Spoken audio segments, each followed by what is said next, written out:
দেখো এর আগের দিন অবধি আমরা এখানে গ্র্যাভিটেশন আমরা পড়ে নিয়েছি। আজকে আমরা একটা নতুন টপিক পড়ব, সেটা হচ্ছে ইলাস্টিসিটি বা স্থিতিস্থাপকতা আমরা বাংলাতে বলি। ওই জিনিসটা একটু পড়ব। এই পোর্শনটা শেষ হয়ে গেলে মোটামুটি জেনারেল প্রপার্টিজ অফ ম্যাটারের আর এক দুটো টপিক বাকি থাকবে, যেমন আর্কিমিডিস প্রিন্সিপাল, ভিসকোসিটি, এগুলো। তো ওগুলো হয়ে গেলে তারপরে আমরা একটা প্র্যাকটিস সেশন নিয়ে আসবো এই সবগুলো টপিক্সের উপরে। তাহলে এইগুলো রিভিশন হয়ে যাবে একসাথেই।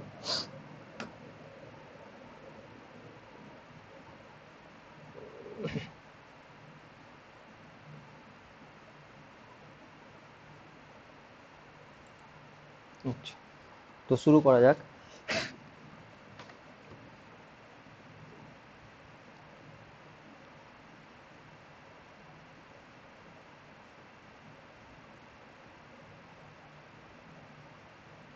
ইলাস্টিসিটি বা বাংলাতে বলছি আমরা স্থিতিস্থাপকতা।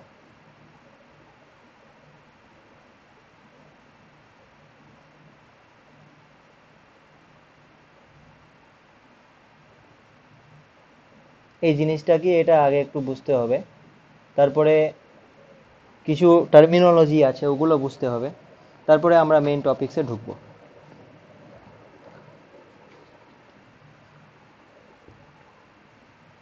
দেখো আমি কয়েকটা এক্সাম্পল যদি নিই, যেমন ধরো আমি একটা রাবার নিলাম, তাহলে এই রাবারের শেপটা যদি আমি চেঞ্জ করতে চাই, তো আমাকে বাইরে থেকে বল প্রয়োগ করতে হবে, ফোর্স। বা অন্য কোনো বস্তু, এটা তো রাবারের তৈরি, আমি অন্য কোনো একটু হার্ড ম্যাটেরিয়াল নিচ্ছি, ধরো লোহা নিলাম, এর যদি শেপটা আমি চেঞ্জ করতে চাই তাহলে আমাকে বল প্রয়োগ করতে হবে। বা ধরো কোনো গ্যাসিয়াস, গ্যাসও নিতে পারি, একটা কন্টেইনারে ধরো গ্যাস নিলাম, বা কোনো লিকুইডে নিলাম, একটা ইসে লিকুইড নিলাম, এগুলো হচ্ছে সলিড, এটা গ্যাস, এটা হচ্ছে লিকুইড। তো লিকুইড বা গ্যাসের ক্ষেত্রে এদের নিজস্ব কোনো আকৃতি নেই, এটা এগুলোকে যে কন্টেইনারে আমরা রাখি সেই কন্টেইনারের আকৃতি ধারণ করে। তাহলে সেগুলোর আকৃতি চেঞ্জ করার জন্য আমরা কিছু ইলাস্টিসিটির ব্যাপারে কিছু পড়বো না। দেখো আমরা ধরো কোনো কঠিন পদার্থ নাও, তাহলে এর যদি শেপটাকে চেঞ্জ করার জন্য বাইরে থেকে বল প্রয়োগ করতে হচ্ছে। এবার এই বলটা যে প্রয়োগ করতে হচ্ছে, তাহলে সেই বলটা কি সবগুলো পদার্থের ক্ষেত্রে সেম দিতে হবে? তো অ্যান্সার ইজ নো।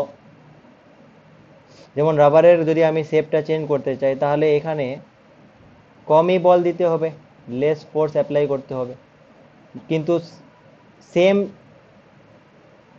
মানে অতটা পরিমাণ যতটা আমি রাবারে চেঞ্জ করব, ততটা যদি আমি লোহার চেঞ্জ করতে চাই, তাহলে এখানে যে ফোর্সটা অ্যাপ্লাই করতে হবে সেটা অনেক বেশি পরিমাণ ফোর্স অ্যাপ্লাই করতে হবে।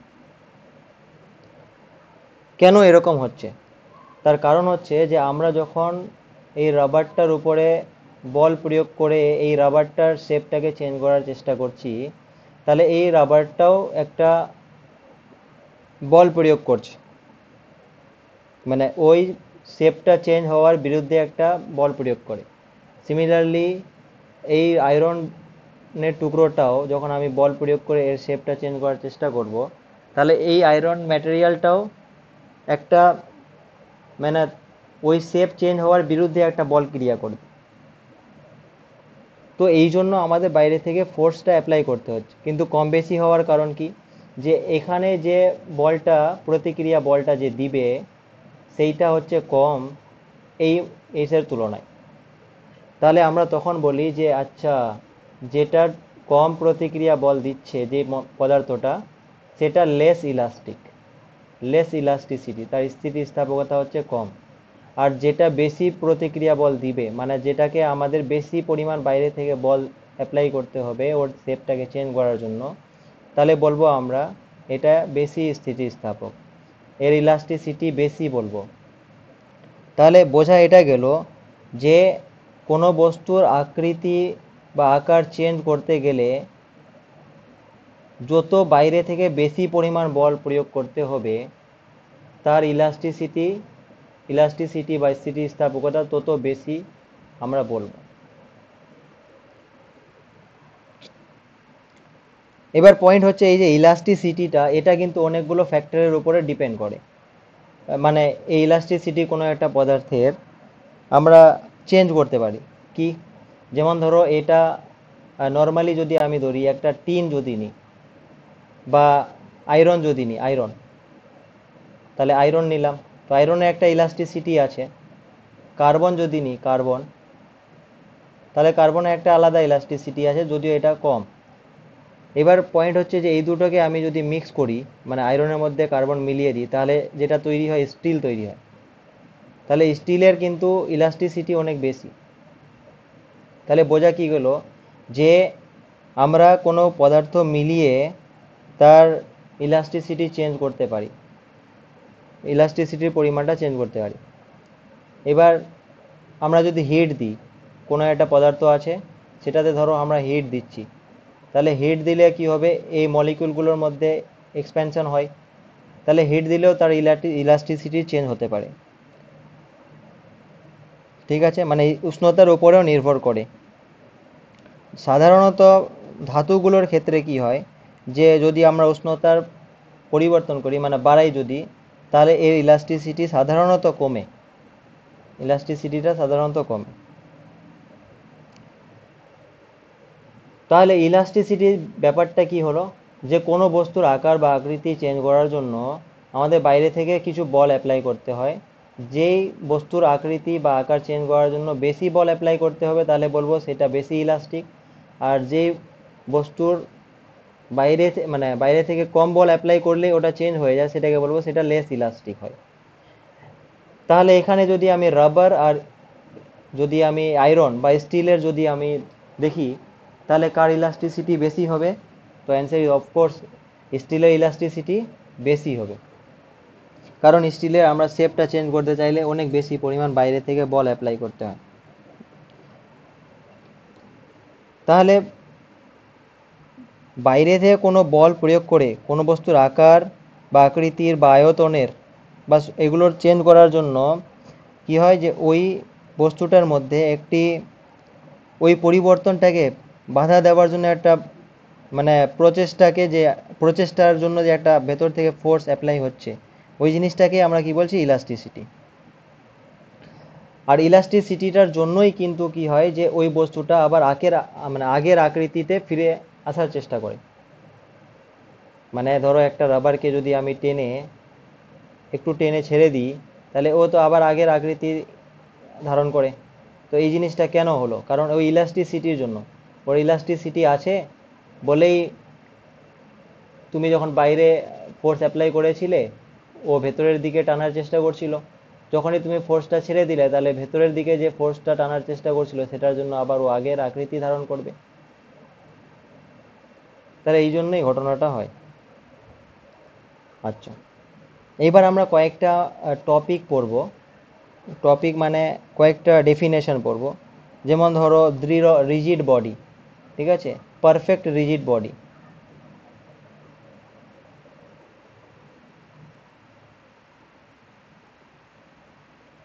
তাহলে কি মনে হচ্ছে, পারফেক্ট রিজিড বা পূর্ণ দৃঢ় বস্তু যদি বলি,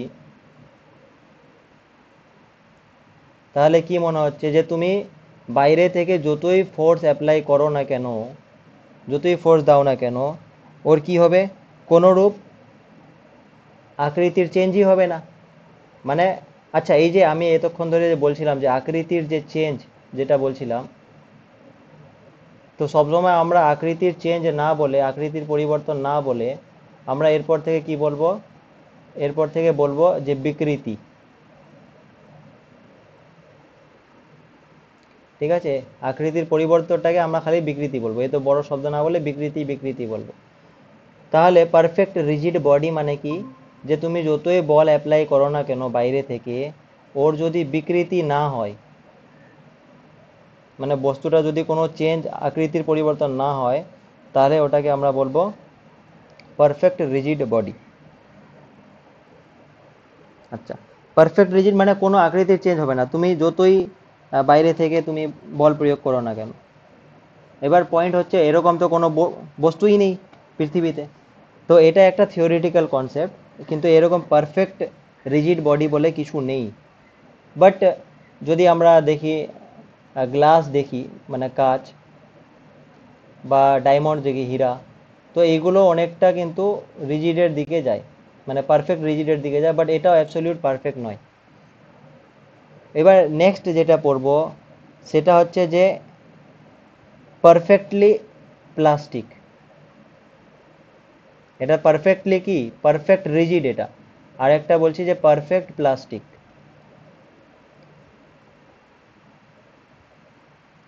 অর ইন ইলাস্টিক, বা ওটাকে আমরা ইন ইলাস্টিকও বলতে পারি।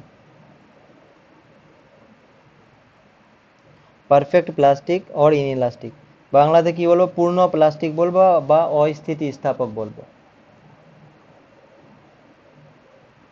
অস্থিতিস্থাপক, তাহলে অস্থিতিস্থাপক কোন বস্তুগুলোকে বলবো?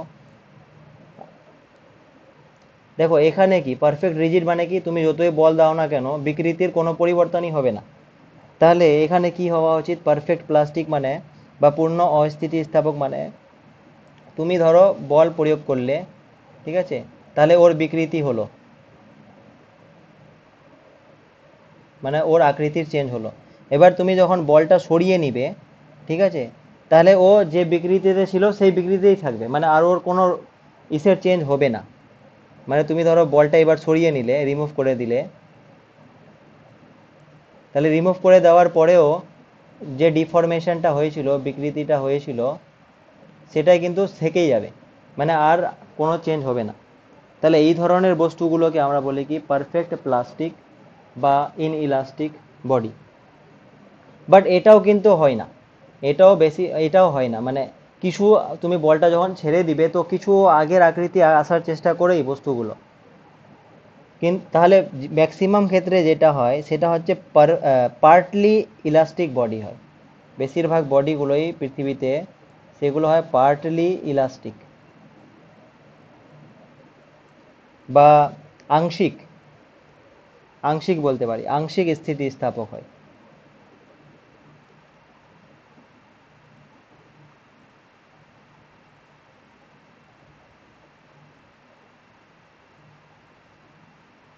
তাহলে আংশিক স্থিতিস্থাপক কি হবে, এই দুটোর মাঝামাঝি, এগুলো extreme condition. Extreme condition, perfect rigid মানে কি, তুমি ফোর্স অ্যাপ্লাই করে করে করেই যাচ্ছ, ওর কোনো বিকৃতি হচ্ছে না। আর পারফেক্টলি প্লাস্টিক মানে কি, তুমি একটু ফোর্স অ্যাপ্লাই করলে ওর বিকৃতি হয়ে যাবে, কিন্তু ফোর্সটা যখন তুমি রিমুভ করছো আর বিকৃতিটার পরিবর্তনই হচ্ছে না, মানে ওইভাবেই থেকে যাচ্ছে। আর পার্টলি ইলাস্টিক বা আংশিক স্থিতিস্থাপক মানে কি, যে তুমি ধরো ফোর্স অ্যাপ্লাই করলে, ঠিক আছে, ফোর্স অ্যাপ্লাই করলে তাহলে ওর একটা বিকৃতি হলো, মানে আকৃতির পরিবর্তন হলো। এবার বিকৃতি হলো, তারপরে তুমি যখন ফোর্সটাকে রিমুভ করে দিবে, মানে জিরো করে দিলে, ধরো তুলে নিলে, তাহলে এখানে বিকৃতিটা আবার পরিবর্তন হবে, মানে আগের অবস্থায় আসার চেষ্টা করবে, আবার আগের অবস্থায় আসার চেষ্টা করবে। পুরোটা না আসলেও, যেহেতু পার্টলি বলছি তাহলে পুরোটা আসবে না, কিন্তু আগের অবস্থায় আসার চেষ্টা করবে, এরকম বলছি।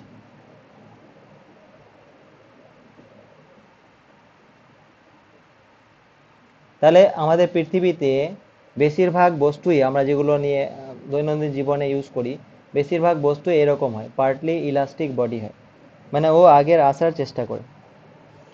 তো এইগুলো তো আমাদের কয়েকটা টার্ম ছিল। আর যে দুটো টার্ম ইম্পর্ট্যান্ট আছে সেগুলো হচ্ছে যে স্ট্রেস আর হচ্ছে স্ট্রেইন, এই দুটো টার্ম বুঝতে হবে ভালো করে, তাহলে আমরা এর পরেরগুলো বুঝতে পারবো। একটা হচ্ছে স্ট্রেইন, স্ট্রেন বাংলাতে আমরা বলছি বিকৃতি, যেটা এতক্ষণ ধরে বলছিলাম আর কি।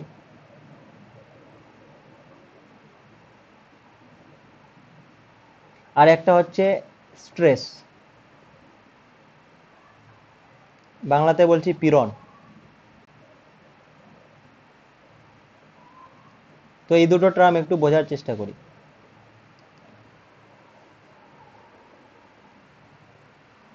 তো তার জন্য আমি ধরো একটা এক্সাম্পল নিচ্ছি। সাপোজ ধরো একটা বল আছে, এই বল আছে, তো এই বলটা যে আছে, তো এবার আমি এই বলটাকে চারিদিক থেকে প্রেসার দিচ্ছি, মানে চারিদিক থেকে বল প্রয়োগ করছি এইভাবে করে। তাহলে এই বলটার কি হবে, সংকোচন হবে। তাহলে সাপোজ ধরো ওটা সংকুচিত হয়ে এরকম হলো, এরকম হলো, তাহলে এটা ফাইনাল পজিশন হলো ধরো এই জিনিসটা। তো এখানে কি হলো, আয়তনটা কমে গেল, বলটার আয়তনটা কমে গেল, মানে এর শেপটার আকারটার পরিবর্তন হয়নি, কিন্তু আয়তনটা কমে গেছে। ঠিক আছে, এটা একটা এক্সাম্পল হলো। বা সাপোজ ধরো একটা, আমি ধরো এবার এরকম নিচ্ছি, একটা তার নিলাম এরকম। এবার এই তারটাকে ধরো আমি দুই দিক থেকে টানছি, এই দিক থেকেও টানছি আর এই দিক থেকেও টানছি। তাহলে কি হবে, এই তারটা একটু সরু হয়ে যাবে, এরকম সরু হয়ে যাবে, লম্বা হবে আর সরু হবে। তাহলে এখানে কি হলো, দৈর্ঘ্যের চেঞ্জটা হলো, দৈর্ঘ্যের পরিবর্তনটা হলো। ঠিক আছে। বা আমি যদি আরেকটা এক্সাম্পল নিই, সাপোজ ধরো আমাদের যে ম্যাচ স্টিক্স বক্সগুলো হয়, সেগুলো এরকম হয় মোটামুটি।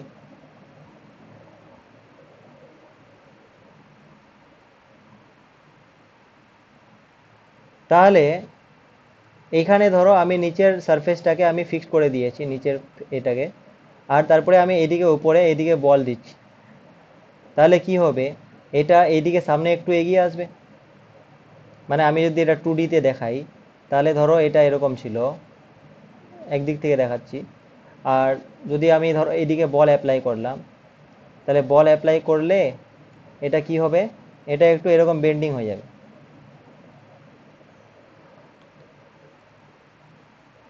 মানে একটু এদিকে বেঁকে যাবে এরকম। এটা 3D-তে, এটা 2D-তে দেখাচ্ছি শুধু এটা। তাহলে কি হচ্ছে, এই একটা এখানে আকৃতির চেঞ্জ হয়েছে, এখানে আকৃতির কোনো চেঞ্জ হয়নি, এখানে শুধু আয়তনের চেঞ্জ হয়েছে। আর এখানে দৈর্ঘ্যের প্রসারণ হয়েছে, টেনেছি যে। তো এই যে ডিফরমেশনগুলো হচ্ছে, ঠিক আছে, এই যে ডিফরমেশনগুলো হচ্ছে, এদের যে অনুপাতটা, মানে আগে কত ছিল আর কতটা চেঞ্জ হয়েছে, ওই অনুপাতটাকে আমরা বলছি স্ট্রেন বলছি। ঠিক আছে, মানে কি, ধরো আগে এটার লেন্থটা যদি ধরি, তাহলে লেন্থে আগে ধরো ক্যাপিটাল এল ছিল, আর এখন চেঞ্জ হয়েছে, ধরো ক্যাপিটাল এল, এটা চেঞ্জ হয়েছে স্মল এল ধরো, বেড়ে। তাহলে এই যে চেঞ্জটা কতটা পরিবর্তন হলো সেইটা, মানে স্মল এলটা, আর নিচে আগে কতটা ছিল ক্যাপিটাল এলটা, এইটাকে আমরা বলবো বিকৃতি হয়েছে, দৈর্ঘ্যের বিকৃতি হয়েছে। বা এক্ষেত্রে যদি ধরি, তাহলে আগে ধরো ক্যাপিটাল ভলিউম ছিল ক্যাপিটাল ভি, আর এখন ধরো কমে গেছে, কমে কতটা কমেছে, ধরো স্মল ভি কমেছে। ঠিক আছে, তো স্মল ভি যে কমলো, ক্যাপিটাল ভি আগে ছিল, তাহলে এটাকে কি বলবো, আয়তনের বিকৃতি বলবো। সিমিলারলি এখানে সাইজের জন্য একটা বিকৃতি হচ্ছে। তো মেন পয়েন্ট হচ্ছে যে ডিফরমেশন যেটা হচ্ছে, মানে আকার আয়তন বা তার দৈর্ঘ্যের যে পরিবর্তন হচ্ছে, ওই পরিবর্তন বাই অরিজিনাল যে দৈর্ঘ্য বা আকার, অরিজিনাল যে দৈর্ঘ্য বা ভলিউম ছিল, তাদের যে রেশিওটা, ওটাকে আমরা বিকৃতি বলছি। আচ্ছা, বিকৃতি তো এটা হলো। এবার পয়েন্ট হচ্ছে স্ট্রেস কি তাহলে, স্ট্রেস কি তাহলে। আচ্ছা, এটার আগে, স্ট্রেসটা যাওয়ার আগে আমাকে এখানে বলতে দাও যে এই যে স্ট্রেইন যেটা বলছি, বিকৃতি যেটা বলছি, এটা কি দুটি একই ধরনের রাশির অনুপাত না?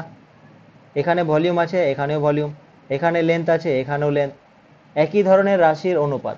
তাহলে আমি কি এটা বলতে পারি যে বিকৃতি যে আছে, বিকৃতি, এটা এককহীন, মানে এর কোনো একক নেই? আর এককহীন যদি হয়, তাহলে এর কোনো মাত্রাও থাকবে না, তাহলে এটা মাত্রাহীন। তাহলে বিকৃতি কেন মাত্রাহীন বা এককহীন কেন? কারণ এটা দুটি একই ধরনের রাশির অনুপাতকে আমরা বলছি, এই জন্য। আচ্ছা, এবার নেক্সট পয়েন্ট হচ্ছে স্ট্রেসটা। তাহলে কি স্ট্রেসটা একটু বুঝতে হবে। স্ট্রেসটা হচ্ছে যে যখন আমি ধরো এইদিকে এই লোহার তারটাকে বা যে কোনো তারকে আমি যখন বল প্রয়োগ করে একে লম্বা করার চেষ্টা করছিলাম, তো এই লোহাটাও কিন্তু ওর দৈর্ঘ্যের পরিবর্তনের বিরুদ্ধে ভেতরের দিকে একটা বল প্রয়োগ করছিল। এই জন্য তো আমাকে এত বেশি পরিমাণ ফোর্স দিতে হচ্ছে বাইরে থেকে, কারণ ওটা ভেতরের দিকে একটা নিউটনের তৃতীয় সূত্র অনুযায়ী ভেতরের দিকেও সমান মানের একটা বল প্রয়োগ করছে। এবার বল প্রয়োগ যে করছে, তাহলে এখানে দেখো আমরা এই গোলকটার ক্ষেত্রে আমি যে বাইরে থেকে ফোর্স অ্যাপ্লাই করছি এখানে, তাহলে এই গোলকটা কিন্তু অত সহজে কিন্তু ছোট গোলকে পরিণত হয়নি, কারণ এই ছোট গোলকটাও কিন্তু বাইরের দিকে একটা বল অ্যাপ্লাই করছিল, আর সেটা কিন্তু নিউটনের তৃতীয় সূত্র অনুযায়ী সমান। তো এবার পয়েন্ট হচ্ছে এই যে বল অ্যাপ্লাই করছে, প্রতিক্রিয়া বলটা যে অ্যাপ্লাই করছে, সেটা একক ক্ষেত্রফলে কতটা বল অ্যাপ্লাই করছে ওটাকেই আমরা বলছি স্ট্রেস। মানে একক ক্ষেত্রফলে কতটা বল অ্যাপ্লাই হচ্ছে ওটাকেই বলছি স্ট্রেস বা পীড়ন। তাহলে স্ট্রেস বা পীড়ন মানে কি বলবো, যে উপরে লিখবো আমরা কতটা। আচ্ছা, আমি বলছি কি এটা কতটা প্রতিক্রিয়া বল দিচ্ছে, তাহলে এই কতটা প্রতিক্রিয়া বল দিবে, যতটা আমরা বাইরে থেকে অ্যাপ্লাই করব ততটাই দিবে তৃতীয় সূত্র অনুযায়ী। এবার পয়েন্ট হচ্ছে তাহলে আমি প্রতিক্রিয়া বল না লিখে বাইরে থেকে প্রযুক্ত বল লিখলেও হবে, কারণ দুটোই তো সেম। তো আমি এখানে কি লিখছি, প্রযুক্ত বল, অ্যাপ্লাইড ফোর্স, মানে ওর বিকৃতি ঘটানোর জন্য যে তুমি বল অ্যাপ্লাই করছো সেই বলটার কথা বলছি, এই এফটার কথা বলছি। আর প্রযুক্ত বল নিচে লিখবো কি, যে ওই বস্তুটির ক্ষেত্রফল, প্রস্থচ্ছেদের ক্ষেত্রফল।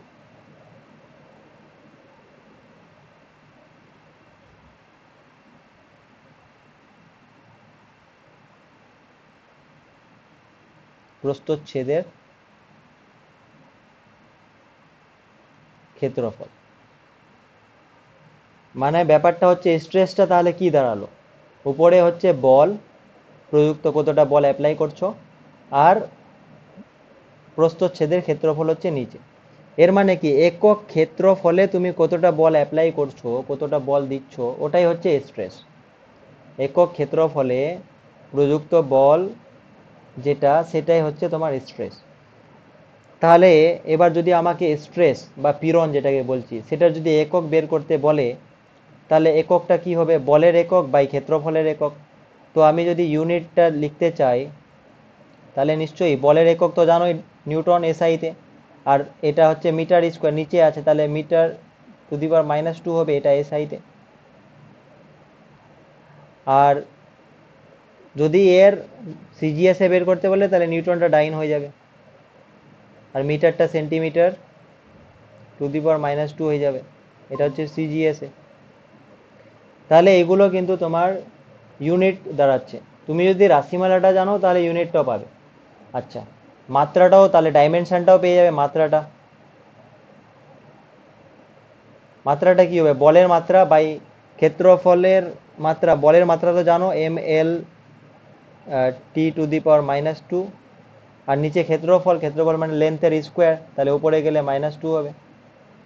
তাহলে ml ইনভার্স, দেখো l⁻1 আর এখানে l ইনভার্স, তাহলে l⁻², তাহলে ml ইনভার্স t⁻²। তাহলে এই জিনিসটা হয়ে গেল কি, স্ট্রেস বা পীড়নের মাত্রা। তাহলে স্ট্রেস আর স্ট্রেইন দুটো একই জিনিস নয়, কিন্তু এই জিনিসটা বুঝতে হবে। স্ট্রেইন মানে হচ্ছে ওর আকৃতির পরিবর্তনটাকে যখন আমরা কনসিডার করছি, আর স্ট্রেস জিনিসটা ওটা বলের ব্যাপারটা হচ্ছে একক ক্ষেত্রফলে কি পরিমাণ বল তুমি প্রয়োগ করছো সেই জিনিসটাকে। ওকে, এবার দেখো সাপোজ ধরো একটা এখানে তার আমি ঝুলিয়ে দিয়েছি, মানে এটা ধরো এটা তার আমি ঝুলিয়ে দিয়েছি। এবার এই তারটাকে আমি ধরো টানছি নিচে টানছি ফোর্স দিয়ে। তাহলে এই তারটাকে আমি টানছি মানে কি, এই তারটার উপরে একটা স্ট্রেস পড়ছে, মানে একক ক্ষেত্রফলে ওর যে বল প্রয়োগ হচ্ছে ওটাকে স্ট্রেস বলছি। তাহলে এই তারটার উপরে একটা স্ট্রেস পড়ছে। এবার আমি বলটা আরো বাড়াচ্ছি, তাহলে কি হচ্ছে, এখানে স্ট্রেসটা আরো বাড়ছে, তাহলে এর একটা স্ট্রেইন হবে, মানে লেন্থের পরিবর্তন হবে। কিন্তু আমি যদি বলটা আরো বাড়াতেই থাকি, তাহলে নিশ্চয়ই এমন একটা সময় আসবে যখন তারটা কি হবে, ব্রেক করে যাবে, যখন তারটা ব্রেক করে যাবে, ছিঁড়ে যাবে। তাহলে এই এই পরিমাণ বল, যে পরিমাণ বল আমি যদি অ্যাপ্লাই করি, তাহলে ওর স্ট্রেস লিমিটটা কে ক্রস করে যায় এবং তারটা ব্রেক হয়ে যায়, তারটা ভেঙে যায়, সেই পরিমাণ বলকে আমরা বলছি ব্রেকিং স্ট্রেস। ঠিক আছে, তাহলে সেই পরিমাণ বলকে বলবো কি, ব্রেকিং স্ট্রেস।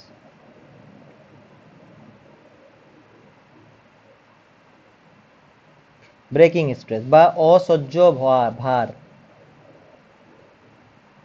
আর সহ্য করতে পারছে না আর কি, অসহ ভার, মানে ভেঙে যাচ্ছে। ভার না, এটা স্ট্রেস বলছি, মানে পীড়ন বলবো, অসহ্য পীড়ন, মানে আর সহ্য করা যাচ্ছে না এরকম ব্যাপার। আচ্ছা, আর এই লোডটাকে, যেই লোডটা আমি দিয়েছি তার জন্য, সেই লোডটাকে কি বলবো, এই লোডটাকে আমি বলবো, যেই লোডটা দেওয়াতে ব্রেক হয়ে গেল, সেই লোডটাকে আমি বলবো ব্রেকিং লোড। এটাকে বলবো ব্রেকিং লোড। ঠিক আছে, ব্রেকিং লোড বা অসহ্য ভার।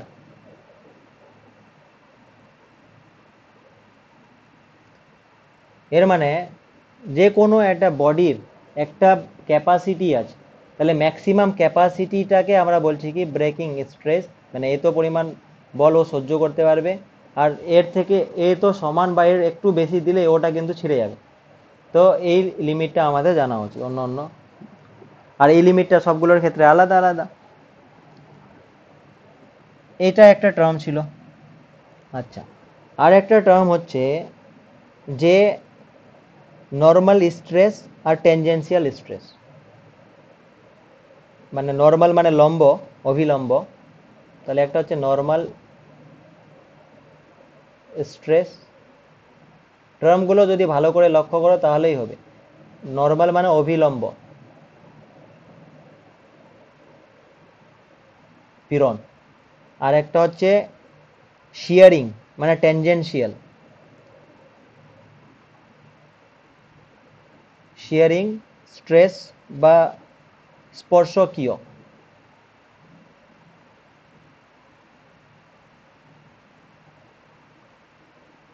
শিয়ারিংটাকে আমরা স্পর্শকীয় বা ট্যানজেনশিয়াল, বা শিয়ারিংটাকে কৃন্তনও বলা হয় বাংলাতে।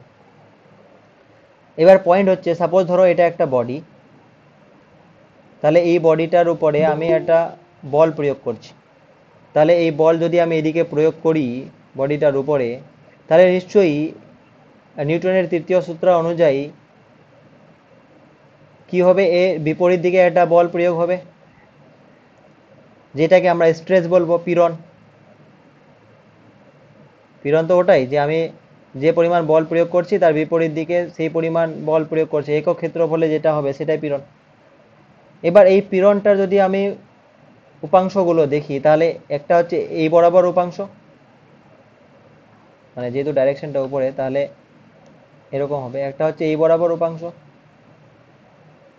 মানে অভিলম্ব বরাবর, আর একটা হচ্ছে এই বরাবর উপাংশ, অনুভূমিক বরাবর। তাহলে যেটা অনুভূমিক আছে ওটাকে কি বলবো, স্পর্শকীয় ট্যানজেন্ট। দেখো এটা ট্যানজেন্ট বরাবর কাজ করছে না, তাহলে এই উপাংশটাকে, মানে ট্যানজেন্ট বরাবর যেটা কাজ করছে সেটা হচ্ছে শিয়ারিং। আর আর যেটা হচ্ছে তোমার অভিলম্ব বরাবর কাজ করছে সেটা হচ্ছে নর্মাল। নর্মাল মানে লম্ব, নর্মাল স্ট্রেস। ঠিক আছে, এবার সাপোজ ধরো আমি যে তখন ম্যাচ স্টিক্সের এক্সাম্পলটা দিয়েছিলাম এখানে, তাহলে এখানে এই দিক বরাবর আমি ফোর্স অ্যাপ্লাই করছিলাম, তাহলে এই যে ফোর্সটা আমি অ্যাপ্লাই করছি, তাহলে এটা কি করছি? ট্যানজেনশিয়াল ফোর্স অ্যাপ্লাই করছি, মানে এই ফোর্সটা অ্যাপ্লাই করছিলাম এই দিক বরাবর। তাহলে এই দিক বরাবর করলে ট্যানজেনশিয়াল বা শিয়ারিং হবে, স্পর্শকীয় হবে, কৃন্তন হবে, ঠিক আছে। আর যদি আমি লম্বভাবে দিই তাহলে ওটা হবে নর্মাল, এই জিনিসটা। আচ্ছা, আমার হেডফোনটারও আবার চার্জ গেল।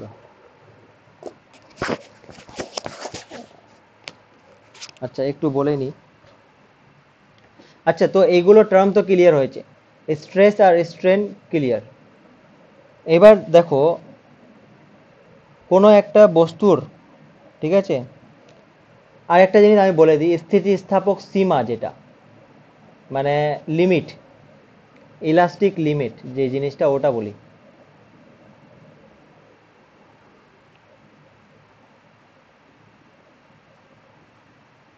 ইলাস্টিক লিমিট বা স্থিতিস্থাপক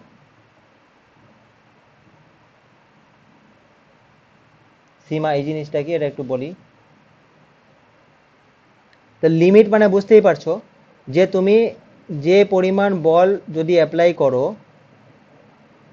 যে পরিমাণ বল অ্যাপ্লাই করলে ও আর ইলাস্টিসিটি থাকবে না, মানে ওর ইলাস্টিসিটি নষ্ট হয়ে যাবে, মানে ওর স্থিতিস্থাপকতা নষ্ট হয়ে যাবে, মানে ও আর আগের অবস্থায় ফিরে আসবে না। তাহলে সেই পরিমাণ বলকে আমি ইলাস্টিক লিমিট বলবো। এর মানে আমরা এখন যা আলোচনা করব সেটা নিশ্চয়ই বলটা ইলাস্টিক লিমিটের মধ্যেই থাকতে হবে, কারণ ইলাস্টিক লিমিটের বাইরে যদি বল অ্যাপ্লাই করে দাও তাহলে তো আর ইলাস্টিসিটি থাকলো না, তাহলে ও তো যে বিকৃতি হয়েছিল, যা যা ডিফরমেশন হয়েছিল সেটাই থেকে যাবে, আর তো ব্যাক হবেই না। এই জন্য আমাদের যে ফোর্স বলবো এর মানে এরপর থেকে, তাহলে সেটা ইলাস্টিক লিমিটই বলতে হবে, ইলাস্টিক লিমিটের পরে বলতে হবে।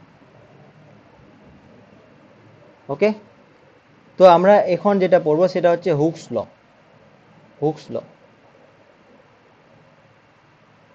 এই রিলেটেড।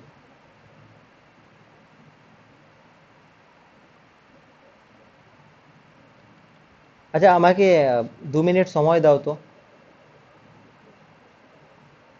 আমার জি স্যার। মানে হেডফোনটা ব্যাটারিটা এই খালি মানে ডাউন হয়ে গেছে, বলছে 2 মিনিটে হয়ে যাবে। হ্যাঁ, দু ঠিক মিনিটে আছে। আসছে। হুম।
হ্যালো,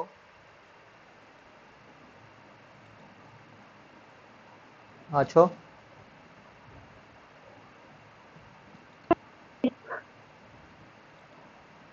ওকে, তো আমরা হুকস লটা পড়তে যাচ্ছিলাম। তো এটা এটা হচ্ছে স্থিতিস্থাপকের, মানে এই চ্যাপ্টারটার মেইন সূত্র আর কি, যেটা একটু লটা যদি আমরা বুঝে যাই তো বাকি কেসগুলো আমরা বুঝতে পারবো। তো এ কি বলছে যে দেখো, নর্মালি যদি ভাবো একটা বস্তুর বিকৃতি করতে, ধরো একটা তার আছে, এটা একটা তার, তাহলে এই তারটা যদি আমি বিকৃতি ঘটাতে চাই, মানে লম্বা করতে চাই, তো যত বেশি আমি লম্বা করতে চাইবো, মানে যত বেশি এর বিকৃতি ঘটাতে চাইবো, তত আমাকে বেশি ফোর্স অ্যাপ্লাই করতে হবে, তাই না? তত বেশি ফোর্স অ্যাপ্লাই করতে হবে। আর ফোর্স মানে কি? পীড়ন। তো এইগুলো অবজার্ভ করে মোটামুটি 17th সেঞ্চুরিতে রবার্ট হুক আর পরে আবার থমাস ইয়াং কিছু মানে একটা সূত্র দেয়, আর ওরা বলে যে এই যে ফোর্স যে দিতে হবে, যেটা মানে পীড়নটা, যেটা স্ট্রেসটা, পীড়নটা কোনো একটা বডির বিকৃতি ঘটাতে যে পীড়ন দিতে হবে, সেটা ওই বডিটার বিকৃতি কতটা ঘটাবে বা যদি আমি বলি স্ট্রেইন কতটা করবে, তার সাথে সমানুপাতিক হয়। আর এটা ইট মেক সেন্স না? তুমি যদি এর লম্বাটা বেশি বাড়াতে চাও, তাহলে বলও বেশি দিতে হবে। যদি কম বাড়াতে চাও, তাহলে কম বল দিতে হবে। এবার পয়েন্ট হচ্ছে, এটা একটা লিমিট আছে, ওই লিমিটটার মধ্যে দিতে হবে। এই যে যেটাকে আমি বলছি না, ইলাস্টিক লিমিট, তাই ইলাস্টিক লিমিটের মধ্যে কিন্তু এটা ঠিক আছে। ইলাস্টিক লিমিটের বাইরে চলে গেলে তো তখন তো আর হবে না। সেই ক্ষেত্রে তো একটা তোমার ব্রেকিং স্ট্রেস চলে আসলে আবার ব্রেকিং লো মানে হয়ে যাবে, ছিঁড়ে যাবে, তো ওটা আলাদা ব্যাপার। কিন্তু এই জিনিসটা হচ্ছে হুকস ল, যে stress is proportional to strain, পীড়ন হচ্ছে বিকৃতির সমানুপাতিক। আচ্ছা, তো আমি এটাকে যদি এইভাবে করি, স্ট্রেসটাকে, এবার স্ট্রেনটা এই পাশে নিয়ে যদি আসি, তাহলে এটা একটা কনস্ট্যান্ট হবে, এটা একটা ধ্রুবক হবে, এটা একটা কনস্ট্যান্ট হবে বা ধ্রুবক,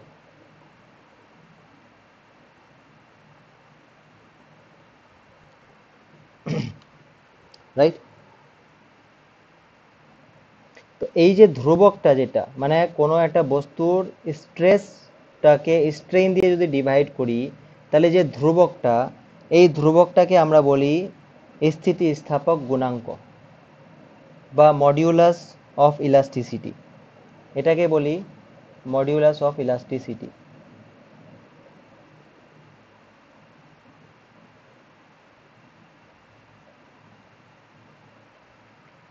বা স্থিতিস্থাপক গুণাঙ্ক।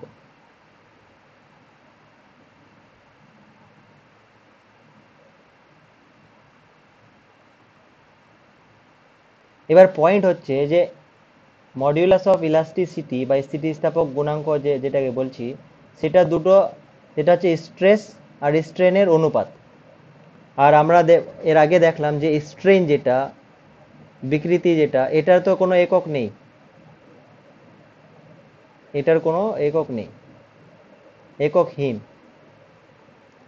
তাহলে এই কনস্ট্যান্টটার একক কি হবে? তাহলে এটার একক হবে স্ট্রেসের যা একক সেটাই, তাই না? তাহলে এই যে মডিউলাস অফ ইলাস্টিসিটি যেটাকে বলছি, সেটার একক কি হবে তাহলে? এটার একক হবে স্ট্রেসের এককের সমান। আর স্ট্রেসের একক মানে আমরা কি জানি? প্রযুক্ত বল প্রত্যেক ইউনিট, মানে একক ক্ষেত্রফলের উপর প্রযুক্ত বল। তাহলে নিউটন পার মিটার স্কোয়ার, বা নিউটন পার, নিউটন বলছি dyne, or dyne per centimeter square. এর মানে স্ট্রেসের একক আর এই যে কনস্ট্যান্টটার একক সেমই হবে। তাহলে এরপর থেকে আমরা যে বিভিন্ন ধরনের কনস্ট্যান্টগুলো ডিফাইন করব, তাহলে সেই ক্ষেত্রে আমাকে আর বারবার বলতে হবে না যে এর একক কী হবে, এর একক কী হবে। যে কোনো কনস্ট্যান্ট আমরা যখন এরপরে পড়ব, সবগুলোর একক কিন্তু সেমই হবে, আর সেটা স্ট্রেসের এককই হবে, নিউটন পার মিটার স্কোয়ার এসআইতে, আর সিজিএসে হচ্ছে ডাইন পার সেন্টিমিটার স্কোয়ার। এই জিনিসটা একটু মনে রাখতে হবে। এবার দেখো, আমরা স্পেশাল কেস পড়ব। এটা তো ইন জেনারেল হলো কনস্ট্যান্টটা। এবার যদি মানে দৈর্ঘ্য দেখি, খালি দৈর্ঘ্যের যদি দেখি, মানে এই যে মডিউলাস অফ ইলাস্টিসিটি যেটা বলছিলাম,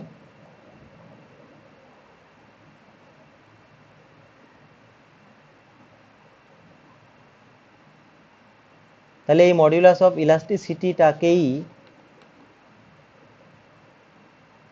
বা স্থিতিস্থাপক গুণাঙ্কটাকেই আমরা বলবো ইয়ং গুণাঙ্ক। ঠিক আছে, ইয়ং মডিউলাস। যদি আমরা দৈর্ঘ্যটাকে কনসিডার করি, যদি আমরা লেন্থের চেঞ্জটাকে দেখি, যদি আমরা লেন্থের চেঞ্জটাকে দেখি খালি, মানে দৈর্ঘ্যের পরিবর্তনটা খালি যদি দেখি, আর যদি আমরা আয়তনের পরিবর্তনটাকে দেখি, তাহলে এটাকে বলবো বাল্ক মডিউলাস বা আয়তন বিকৃতি গুণাঙ্ক, বাল্ক মডিউলাস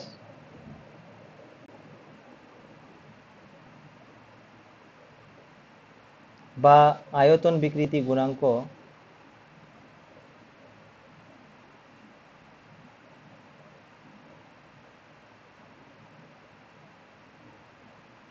কখন বলবো? যদি আমরা শুধু আয়তনটার চেঞ্জটাকে দেখি।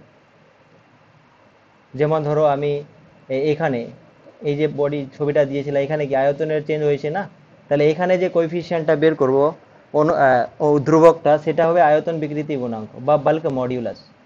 এটা ইয়াং মডিউলাস, তাহলে ইয়াং মডিউলাস মানে এটাকে আমরা ক্যাপিটাল ওয়াই দিয়ে ডিনোট করব, আর বাল্ক মডিউলাস মানে আমরা ক্যাপিটাল বি দিয়ে ডিফাইন করতে পারি, বা এটাকে ক্যাপিটাল কে দিয়েও ডিফাইন করা হয়। বাল্ক মডিউলাসটাকে ক্যাপিটাল কে দিয়েও ডিফাইন করা হয়।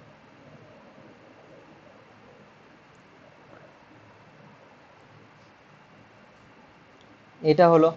আর যদি আমরা আকৃতিটার দেখি, মানে যদি আকৃতির চেঞ্জটাকে দেখি, তাহলে সেটাকে আমরা বলি যে শিয়ার মডিউলাস। শিয়ার মডিউলাস,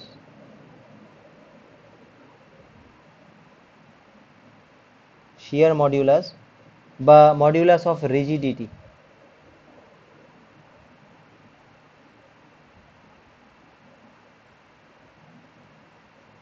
এটাকে আমরা স্মল এন দিয়ে ডিফাইন করি। তার আরেকটা আছে রেশিও, ওটা আমরা পরে পড়ছি, কিন্তু এই তিনটা মডিউলাস আমরা হুকস ল থেকে পাবো। হুকস লকের যে এই কনস্ট্যান্টটা মডিউলাস অফ ইলাস্টিসিটি যেটা আসছে, যার একক নিউটন পার মিটার স্কোয়ার বা ডাইন পার সেন্টিমিটার স্কোয়ার, সেইটা তিন ধরনের হতে পারে। একটা হচ্ছে যদি আমরা দৈর্ঘ্যের যদি আমরা চেঞ্জটাকে দেখি, তাহলে যে কনস্ট্যান্টটা পাবো ইয়ং মডিউলাস। যদি আমরা আয়তনের চেঞ্জটাকে দেখি, তাহলে বাল্ক মডিউলাস। আর যদি আকৃতির চেঞ্জটাকে দেখি, আকৃতির পরিবর্তনকে যদি দেখি, তাহলে আমরা সেটা পাবো shear modulus of rigidity, shear modulus আর মডিউলাস অফ রিজিডিটি এন, আকৃতি পরিবর্তন গুণাঙ্ক আমরা বলতে পারি। তো আমরা এক এক করে তিনটাই পড়ব, তারপরে একটা রেশিও ডিফাইন করব, পয়জন রেশিও, তারপরে আমরা কয়েকটা অঙ্ক করব। তার সব থেকে প্রথমে আমরা শুরু করব ইয়ং মডিউলাসটা থেকে। ঠিক আছে, তাহলে ইয়ং মডিউলাস শুনলেই মনে রাখতে হবে যে এটা লেন্থের সাথে রিলেটেড, দৈর্ঘ্যের সাথে রিলেটেড। ঠিক আছে, তো আমরা এখন যেটা পড়ব সেটা হচ্ছে ইয়ং মডিউলাস।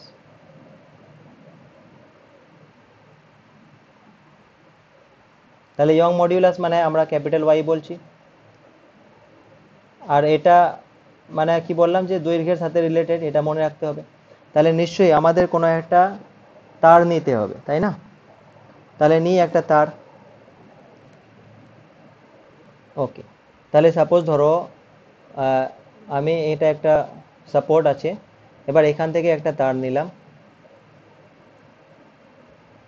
এই তারটা ধরো, কি ব্যাপার, এরকম একটা তার ঝুলিয়ে দিয়েছি এখান থেকে। এবার এই তারটার লেন্থ ধরে নাও ক্যাপিটাল এল, লেন্থ হচ্ছে ক্যাপিটাল এল। এবার কি করলাম, এই তারটাতে আমি একটা ভর দিয়ে দিলাম। তো ভর দিয়ে দেওয়াতে সেম তারটা কি হলো, দৈর্ঘ্যে বেড়ে গেল। তাহলে দৈর্ঘ্যে বেড়ে গিয়ে ধরো এইটুকু বেড়ে গেল সাপোজ, রাইট, এইটুকু বেড়ে গেল। কেন বেড়ে গেল, কারণ আমি একটা ভর অ্যাপ্লাই করেছি এখানে, এই যে ভরটা দিয়েছি তারটাতে, তাহলে এটুকু বেড়ে গেল, ধরো স্মল এল পরিমাণ বেড়ে গেল, রাইট। এটা বাড়ার কারণ হচ্ছে যে আমি এই ভর যে দিয়েছি, যার মাস এম ধরে নাও, তাহলে মাস এম, তাহলে এর একটা বল অ্যাপ্লাই করছে, তাই না, ওজনটা এমজিটা, ওটা এমজিটার জন্য কি হচ্ছে, ক্যাপিটাল এল লেন্থের যে তারটা ছিল ওটা আরো স্মল এল পরিমাণ বেড়ে গেল, সাপোজ ধরে নিলাম। তাহলে এখানে দৈর্ঘ্যের বিকৃতি হয়েছে, হয়েছে কি না, দৈর্ঘ্যের বিকৃতি হয়েছে, চেঞ্জ হয়েছে দৈর্ঘ্যের। তো দৈর্ঘ্যের বিকৃতি কত হয়েছে ওটা আমরা দেখি। তাহলে যদি আমি দেখি দৈর্ঘ্যের বিকৃতি, আহ, দৈর্ঘ্যের বিকৃতি যেটা হয়েছে সেটা কত হয়েছে, চেঞ্জটা উপরে আমরা চেঞ্জ লিখি, বিকৃতি মানে, তাহলে এটা হচ্ছে এল। আর কতর মধ্যে আগে কত ছিল অরিজিনালটা, ক্যাপিটাল এল, তাহলে এটা হচ্ছে ক্যাপিটাল এল, ঠিক আছে। তো দৈর্ঘ্যের বিকৃতি আমরা পেয়ে গেলাম। আচ্ছা, এইবার এখানে এই তারটার যদি প্রস্থচ্ছেদের ক্ষেত্রফল এ হয়, মানে এ কি, এ হচ্ছে তারটির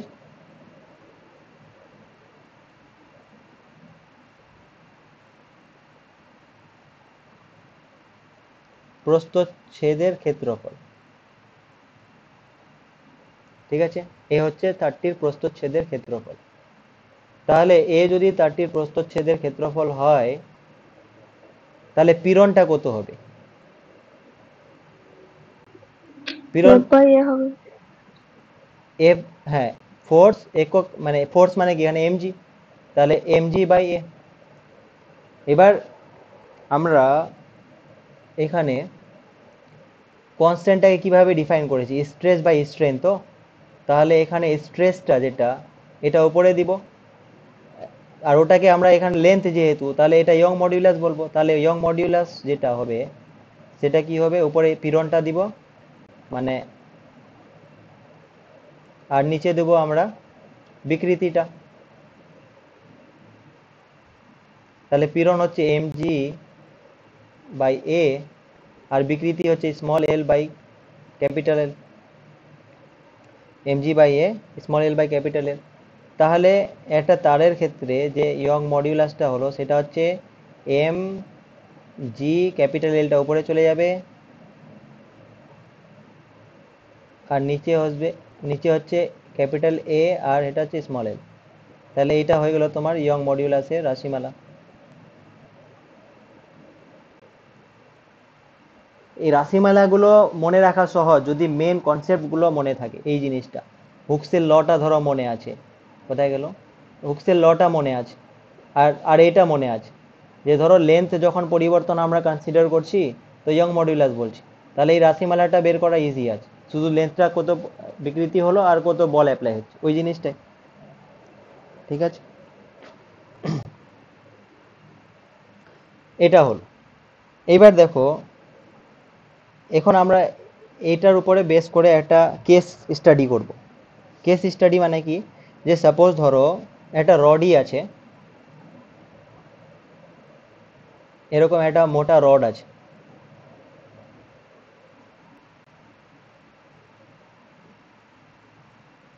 এরকম একটা রড আছে, আর এটাকে এখানে অ্যাটাচ করে দেওয়া হয়েছে। তো অ্যাটাচ করে দেওয়া হয়েছে যার, এটার ধরে নাও মানে লেন্থ হচ্ছে ক্যাপিটাল এল,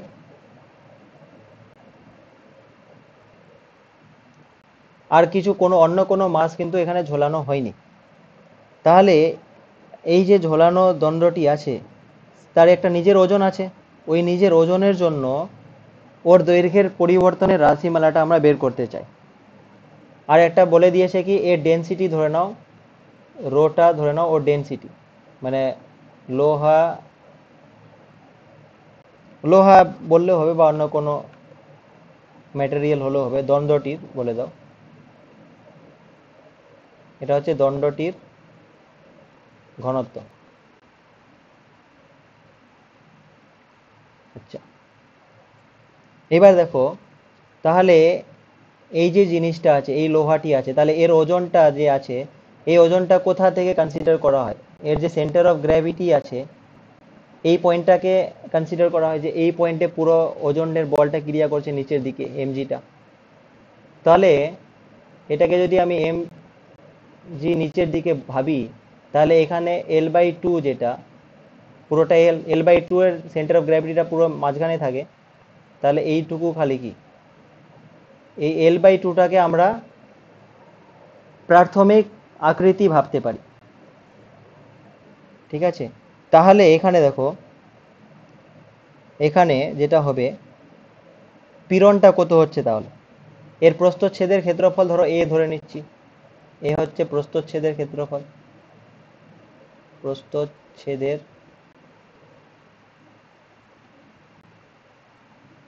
ক্ষেত্রফল। তাহলে পীড়নটা কত হবে? পীড়নটা হবে তোমার বল বাই ক্ষেত্রফল, বল হচ্ছে এমজি আর ক্ষেত্রফল হচ্ছে এ, তাহলে এমজি বাই এ। আর বিকৃতি কত হবে? বিকৃতি,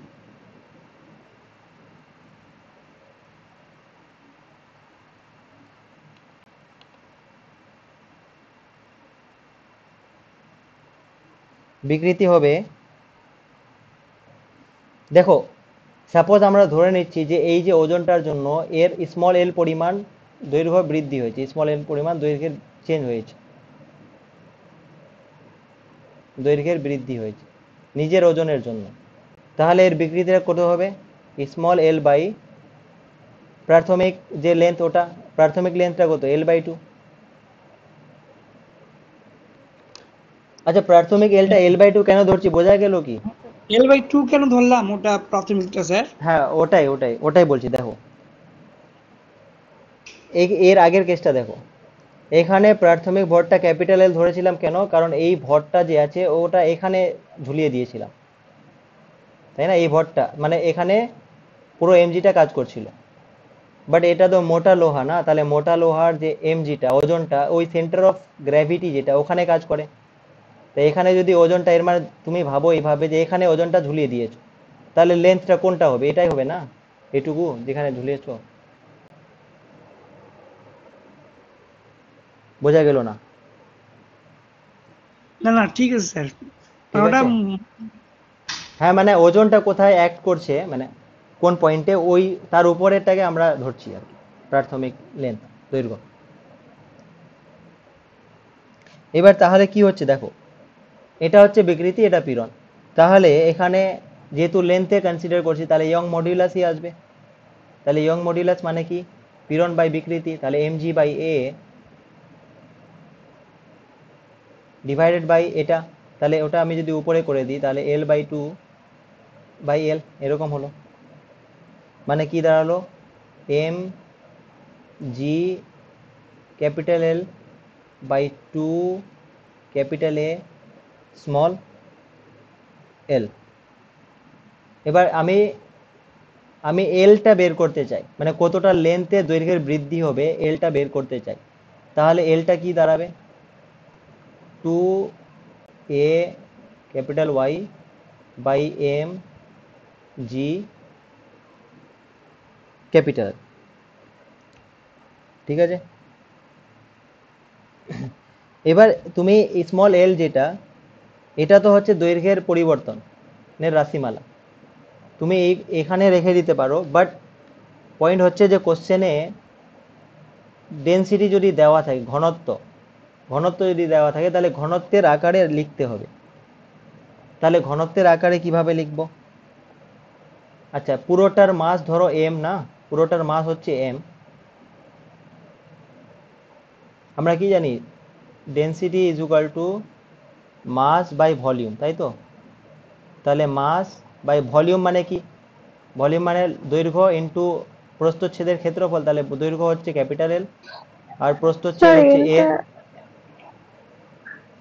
বলো বলো। স্মল এল যেটা বের করেছেন ওটা কি উল্টে গেল না? হ্যাঁ Y is equal to M. ও হ্যাঁ, ওয়াইটা নিচে চলে আসবে না, ওয়াইটা নিচে চলে আসবে, এলটা উপরে থাকবে। ঠিক ঠিক ঠিক বলেছো। মানে পুরোটাই উল্টে যাবে না? স্মল এলটা যদি কি এখানে হলো? নিয়ে যাই, হ্যাঁ ঠিকই বলছো। মানে এম জি এল, হ্যাঁ ইয়েস ইয়েস ইয়েস, আমি ফ্লোতে চলে গেছি। এখানে যদি আমি স্মল এলটা বের করতে চাই, শুধু ওয়াইটা এখানে চলে আসবে, MG capital L by 2ay, এই জিনিসটা। Thank you. MG capital L by 2ay, ঠিক আছে। এবার পয়েন্ট হচ্ছে যে আমি এমটাকে রিপ্লেস করতে চাই, তাহলে এমটা কি হবে?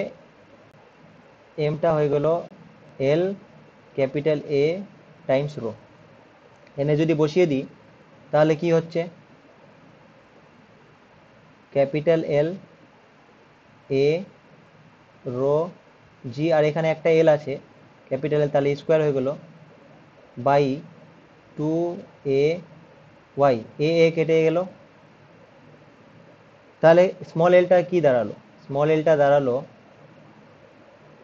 Rho rho G L square, rho G capital L square by 2y।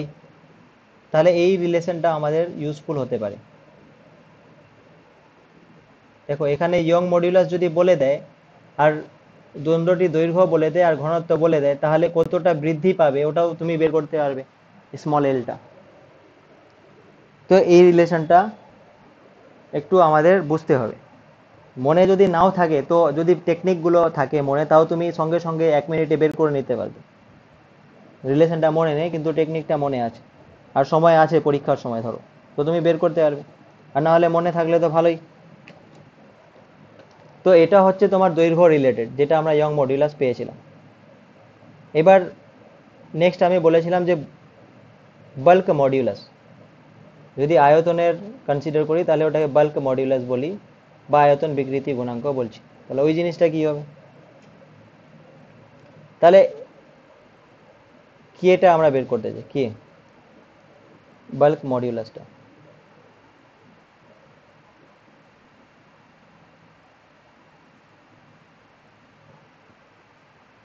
তাহলে ধরো একটা বস্তু নিয়ে নিই, সুবিধার জন্য একটা স্ফেরিক্যাল বস্তু নিয়ে নিচ্ছি, আর এটার আমরা বাইরে থেকে ফোর্স অ্যাপ্লাই করছি এইভাবে করে। তাহলে কি হলো? এই বস্তুটার ধরো আয়তনের পরিবর্তন হলো এরকম, ঠিক আছে।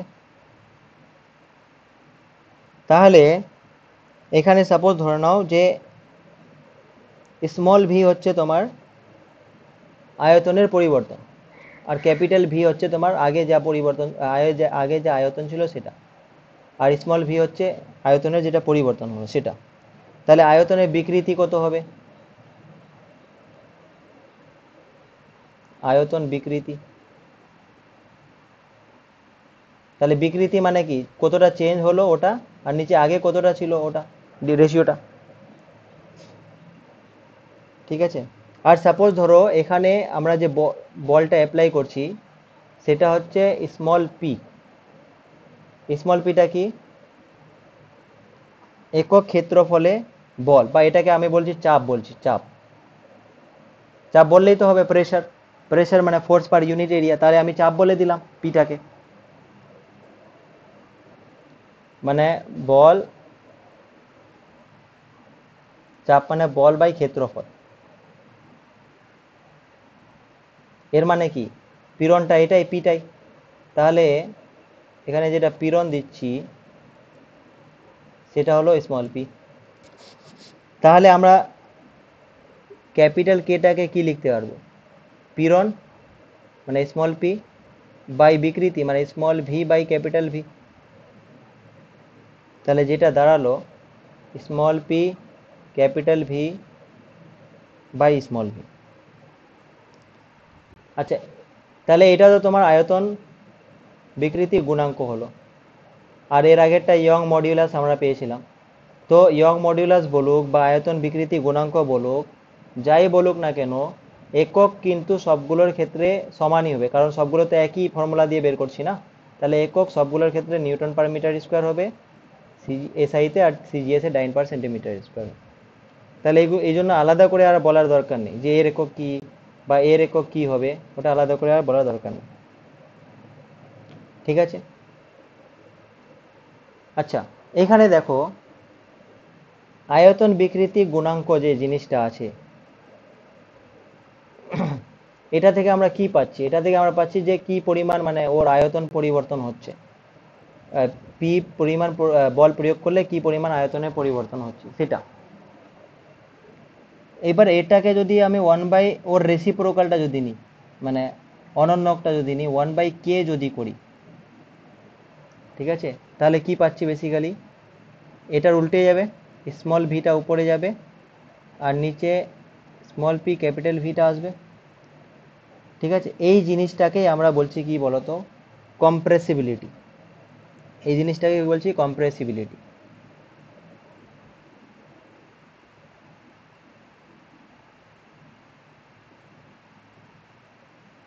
কম্প্রেসিবিলিটি বাংলাতে বলছে সংনমতা।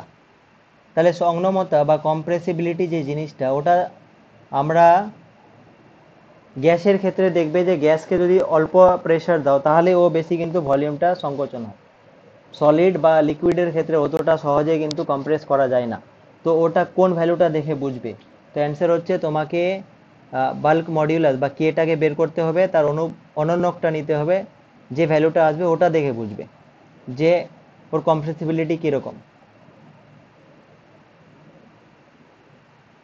সংনমতা, যার কম্প্রেসিবিলিটি বেশি, তাহলে যেমন সাপোজ ধরো আমি একটা এক্সাম্পল দিচ্ছি, জলের সংনমতা যদি বলি, ওটার সাপোজ ধরো 44 ইন্টু 10⁻⁻6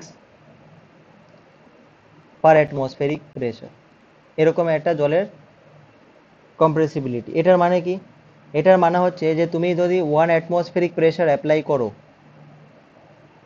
1 অ্যাটমসফেরিক প্রেশার যদি অ্যাপ্লাই করো, তাহলে তার আয়তনের বিকৃতি হবে এত, আয়তনের বিকৃতি হবে এত, এটার মানে।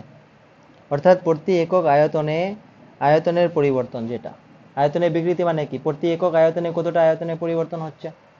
এর মানে যার কম্প্রেসিবিলিটি বেশি, এর মানটা যত বেশি হবে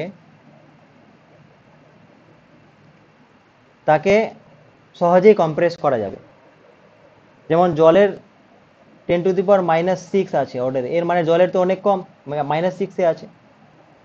তো এর মানে জলকে সহজেই কম্প্রেস করা যায় না। তুমি 1 অ্যাটমসফেরিক প্রেশার অ্যাপ্লাই করলেও শুধু এইটুকু শুধু কম্প্রেস হবে, 1 লিটার আয়তনের এতটুকু খালি কম্প্রেস হবে। তাহলে গ্যাসের ক্ষেত্রে এই কম্প্রেসিবিলিটির ভ্যালুটা বেশি হবে, অনেক বেশি। আচ্ছা, তুমি যেহেতু জানো যে এর এককটা যেহেতু জানো নিউটন পার মিটার স্কোয়ার, তাহলে কম্প্রেসিবিলিটির এককটা কি হবে? এর উল্টো হবে, মিটার স্কোয়ার পার নিউটন, বা আমি এর এককটা লিখতে পারবো, এর এককটা লিখতে পারবো নিউটন ইনভার্স মিটার স্কোয়ার। তাহলে এটা হয়ে যাবে কম্প্রেসিবিলিটির একক। তুমি যদি জানো যে কম্প্রেসিবিলিটি মানে বাল্ক মডিউলাসটার অনন্যক, তাহলে এককটাও মনে থাকবে, কারণ তুমি বাল্ক মডিউলাসটার এককটা জানো। ওকে,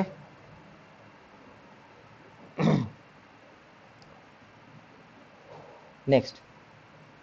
তো এটা তো হলো।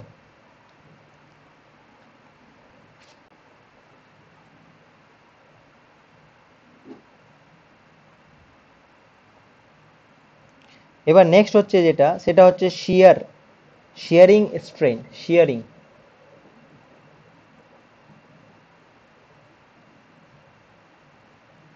স্ট্রেন শিয়ার মানে কি?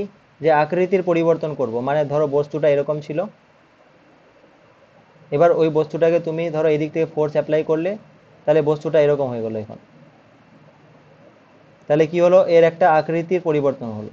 মানে আগে ধরো এরকম আয়তক্ষেত্র আকার ছিল, আর এখন হচ্ছে সামান্তরিক হয়ে গেল।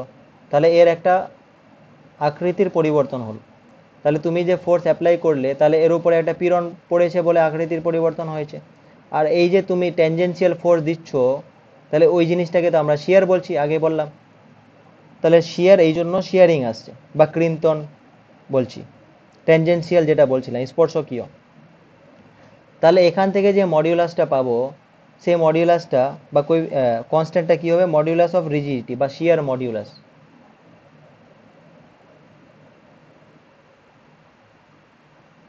যেটাকে আমরা স্মল এন দিয়ে ডিফাইন করেছিলাম। এই জিনিসটা শিয়ার মডিউলাস মানে কি, modulus of rigidity small N দিয়ে। এবার এটা একটু দেখা যাক।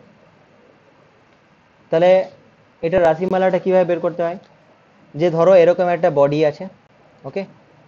বডি, আমি ছবিটা বানিয়ে নিই ভালো করে।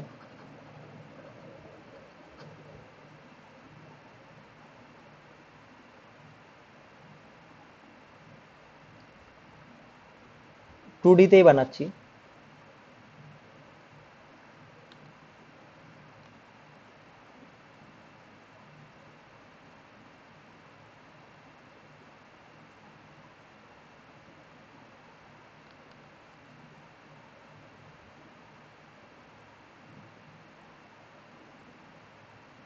ধরো এরকম ইনিশিয়ালি ছিল, ঠিক আছে। আসলে এটা থ্রি ডিতে এরকম, মানে ম্যাচ স্টিক্সটা কনসিডার করো, মানে এরকম যে জিনিসটা। তো আমি পুরোটা বানাচ্ছি না, নাহলে আবার সমস্যা হয়ে যাবে।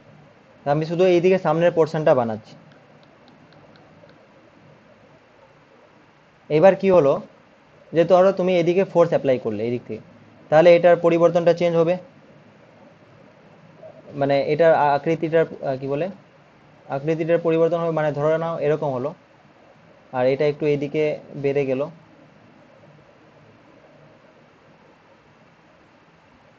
এরকম হবে, ঠিক আছে। তাহলে এখানে এই যে থিটাটা না, যে থিটাটা, ওই থিটাটাকে আমরা বলছি আকৃতির বিকৃতি। এই থিটাটা যেটা হলো, ওই থিটাটাকে আমরা বলছি যে ওর কৃন্তন বিকৃতি বা আকৃতির বিকৃতি। তাহলে থিটাটাকে আমরা বলবো কি, কৃন্তন বিকৃতি, বা অ্যাঙ্গেল অফ শিয়ার, বা শিয়ারিং অ্যাঙ্গেল বলতে পারি। শিয়ারিং অ্যাঙ্গেল মানে তুমি এই যে ফোর্স অ্যাপ্লাই করলে, তাহলে এটার জন্য তো এই অ্যাঙ্গেলটা তৈরি হলো না, তাহলে বিকৃতি হলো। তো এই থিটাটাকে এখানে কনসিডার করা হয়, কৃন্তন বিকৃতি। তাহলে বিকৃতিটা কি হলো, থিটা। এবার পয়েন্ট হচ্ছে এই থিটাটা খুব অল্প, মানে তুমি ধরো ফোর্স অ্যাপ্লাই করলে যে থিটাটা স্মল হয়, তাহলে থিটা যদি স্মল হয়, তাহলে আমরা ট্যান থিটাকে, এটা ট্রিগোনোমেট্রিতে একটা জিনিস আছে, যে থিটা যদি স্মল হয়, তাহলে তুমি সাইন থিটাকে থিটা ধরতে পারো, আর কস থিটাকে 1 ধরতে পারো। এর মানে ট্যান থিটাকে থিটা ধরতে পারো। তো এখানেও থিটা স্মল ধরে নিচ্ছি, তাহলে থিটা যদি স্মল হয়, তাহলে থিটাটাকে আমরা ট্যান থিটা লিখতে পারবো, ঠিক আছে। কেন লিখতে পারলাম, কারণ থিটাটা স্মল কনসিডার করছি।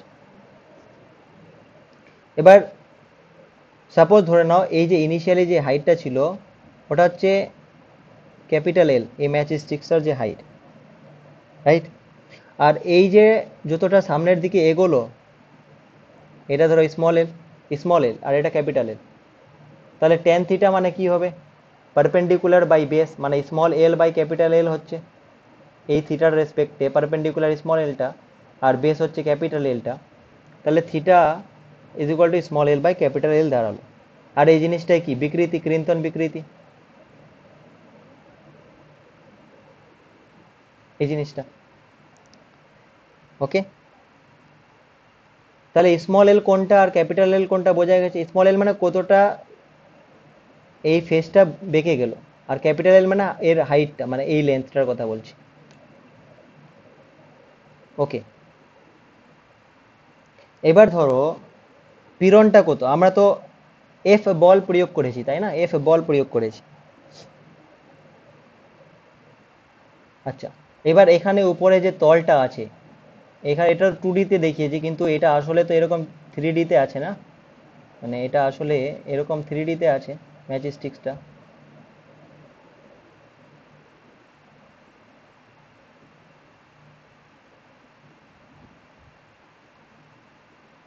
মানে এরকম 3D তে আছে, আর তারপরে এটা একটু সামনের দিকে এগিয়ে গেছে। মানে এটা যদি আমি দেখি তাহলে এইভাবে সামনের দিকে এগিয়ে গেছে।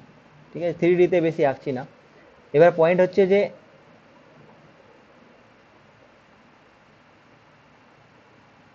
এরকম করে এগিয়ে গেছে।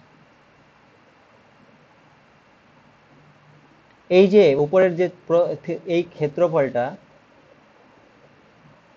এই যে ক্ষেত্রফলটা, এইটার ক্ষেত্রফলটাকে আমি ধরছি এ।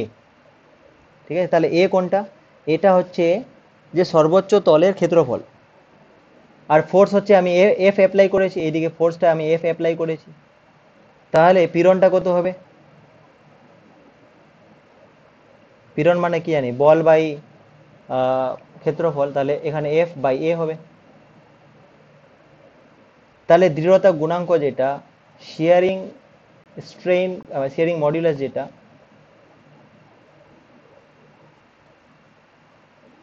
তাহলে দৃঢ়তা গুণাঙ্ক এন, ওটা কি দিবে, ওটা দিবে পীড়ন বাই বিকৃতি। তাহলে পীড়ন মানে হচ্ছে এফ বাই এ, আর বিকৃতি মানে থিটা, তাহলে এফ বাই এ, আর থিটা মানে small L by capital L, এই জিনিসটা। তাহলে আমি যদি এনটা লিখি তাহলে এটা কি দাঁড়াচ্ছে, F capital L by small L into A, তাহলে এই জিনিসটা দাঁড়াচ্ছে। আচ্ছা, এর একক কি হবে, এর এককও সেমই হবে আগেরগুলোর মতনই, নিউটন পার মিটার স্কোয়ার, ডাইন পার সেন্টিমিটার স্কোয়ার, ওই জিনিসটাই। তাহলে আমরা তিনটা কিন্তু রেশিও পেয়ে গেছি, একটা ইয়ং মডিউলাস লেন্থের পরিবর্তনের জন্য, আয়তনের পরিবর্তনের জন্য বাল্ক মডিউলাস বা আয়তন বিকৃতি গুণাঙ্ক, আর শিয়ারিং মডিউলাস বা আকৃতির পরিবর্তনের জন্য এইটা মডিউলাস অফ রিজিডিটি এনটা। এবার পয়েন্ট হচ্ছে, এটা তো একটা পয়েন্ট হলো।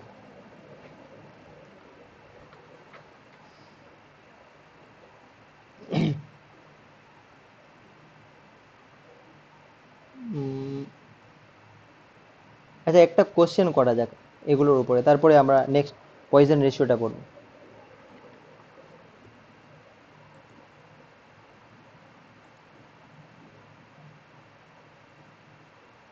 কোশ্চেনটা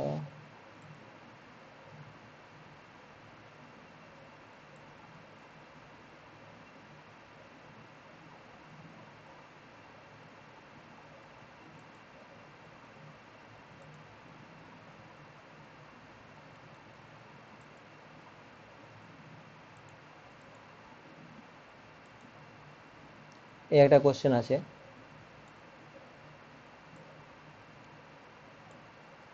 কি বলছে যে 20 মিটার দীর্ঘ একটি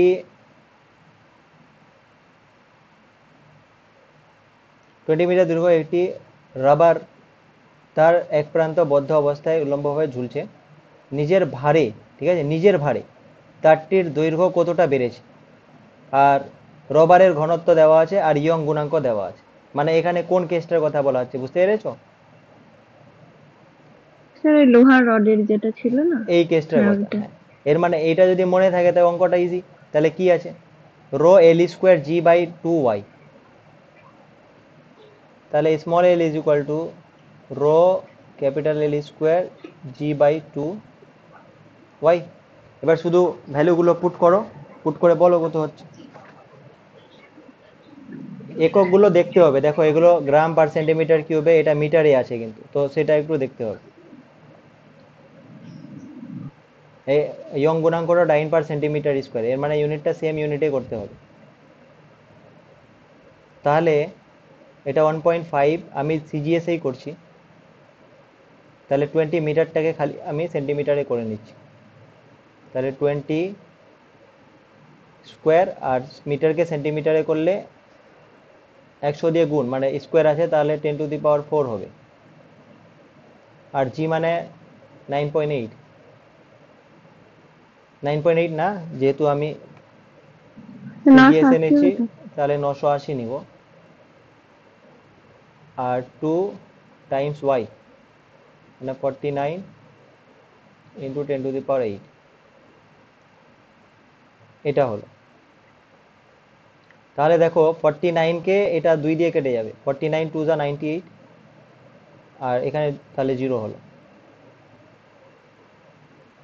এবার এখানে দেখো 10⁴, আর এখানে 10⁸, তাহলে এখানে 4টা 0 কেটে গেল, 10⁴ পড়ে থাকলো।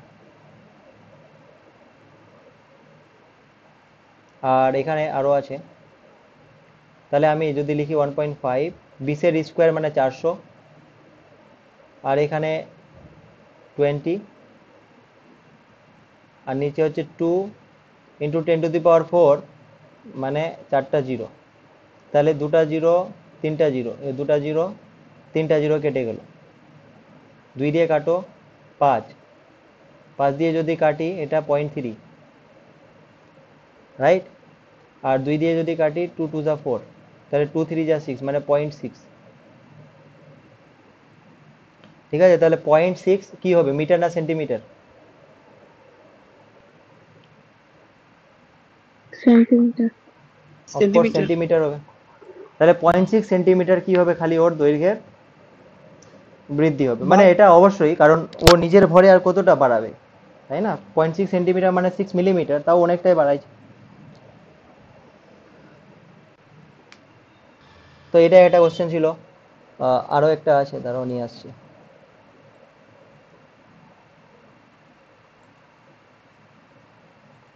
আচ্ছা, এটা যদি কারো দেখতে হয় তাহলে দেখো আমি নিয়ে আসছি তো।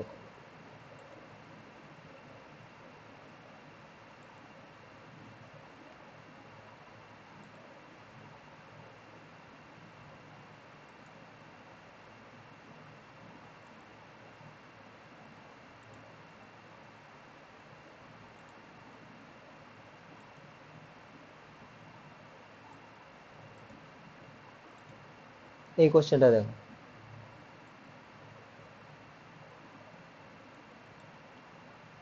কোশ্চেনটাতে কি বলছে?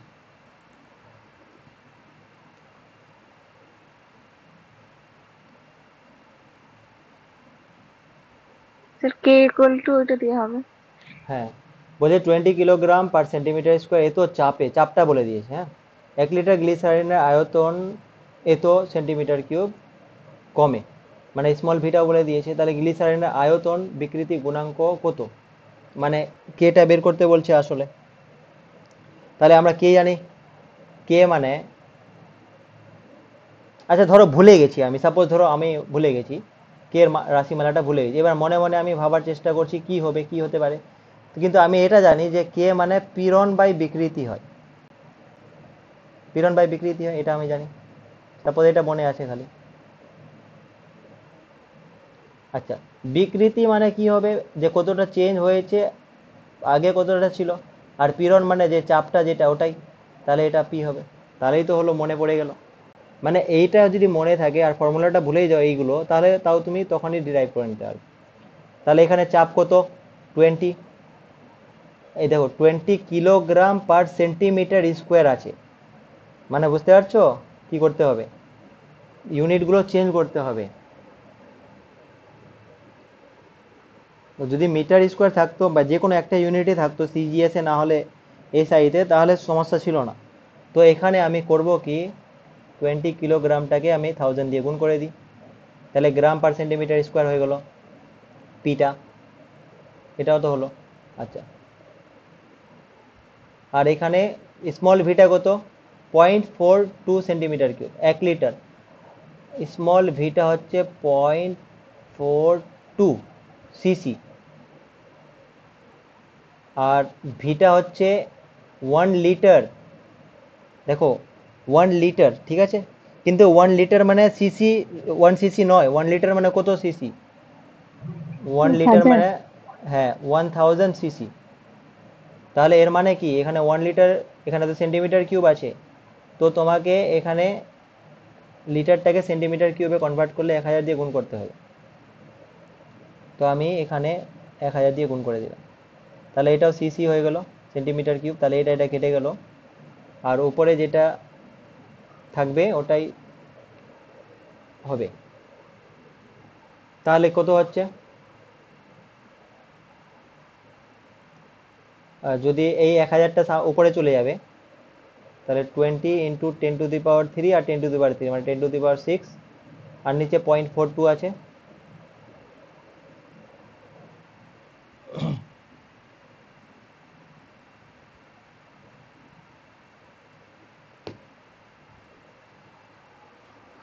আচ্ছা, এখানে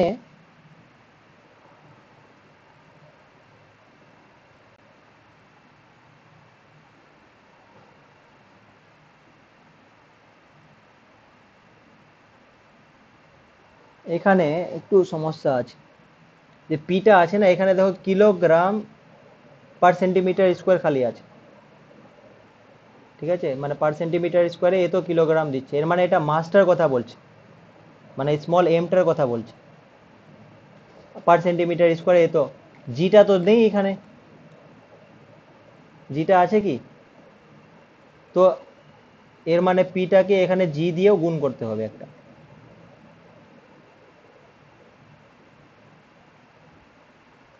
980 দিয়ে। তাহলে তো আমরা উপরে পীড়নটা পাবো, মানে বলটা আর কি।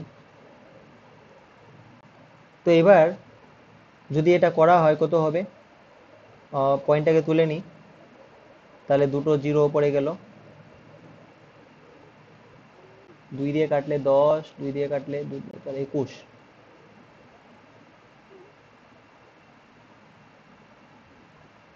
আর কত দিয়ে কাটছে, মানে যাই হোক, এটা 10⁻³ আর 10⁻৯, আর 98/21, মানে 98/21 ইন্টু 10⁻10, 9 পার সেন্টিমিটার স্কোয়ার। এটা করলে কত হচ্ছে, 98/21টা 5 দিয়ে করলে, 5 দুনা 10, না 4 দিয়ে করতে হচ্ছে, তাহলে 4, 4 একে 4, 4.6 এর মতো আসছে, 4.6 ইন্টু 10⁻10, 9 পার সেন্টিমিটার। এটা হচ্ছে তোমার আয়তন বিকৃতি গুণাঙ্ক।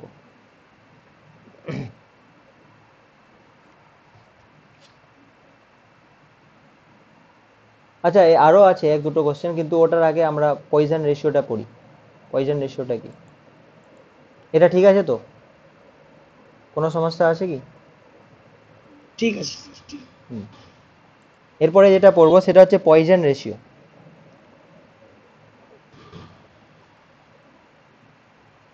পয়জন রেশিও, পয়জনের অনুপাত, এই জিনিসটা কি?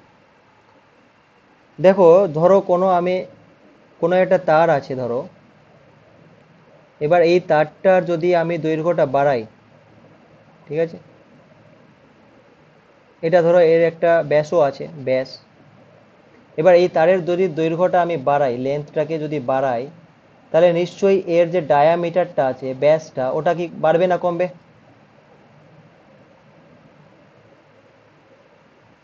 কমে যাবে। কমবে। মানে একটা তারকে যদি তোমরা টানো, যখন তো টানলে তো ওটা পাতলা হয়, এর মানে ডায়ামিটারটা কমছে, ঠিক? হুম। তো এর মানে এখানে দুই ধরনের বিকৃতি হচ্ছে। কি কি? একটা তো হচ্ছে যে তোমার লেন্থের জন্য, যেটা এটা, রাইট, মানে অনুদৈর্ঘ্য বিকৃতি হচ্ছে একটা, অনুদৈর্ঘ্য লেন্থের জন্য, লঙ্গিচুডিনাল অনুদৈর্ঘ্য বিকৃতি হচ্ছে।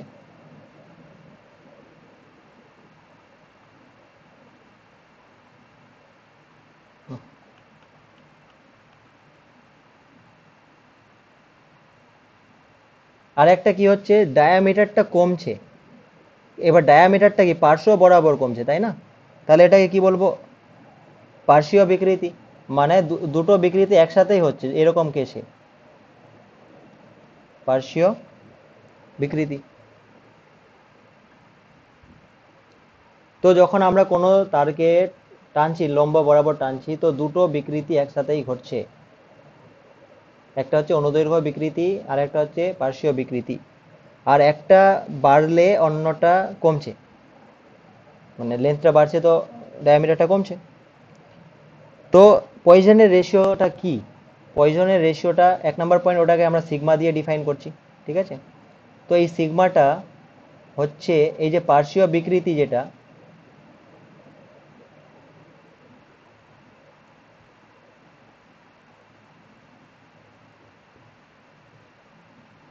আর অনুদৈর্ঘ্য বিকৃতি যেটা, অনুপাত যেহেতু না, পয়জন রেশিও বলেছি, তাহলে অনুপাত নিতে হবে।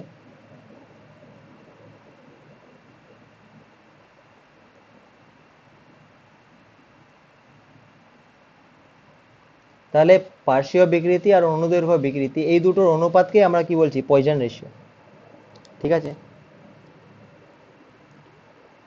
এবার নিশ্চয়ই একটা জিনিস মনে রাখতে হবে, যে পার্শ্বীয় বিকৃতি, আচ্ছা এমনি নর্মাল কমন সেন্সে বলো, যে পার্শ্বীয় বিকৃতি বেশি হবে না অনুদৈর্ঘ্য বিকৃতি বেশি হবে, কি মনে হচ্ছে?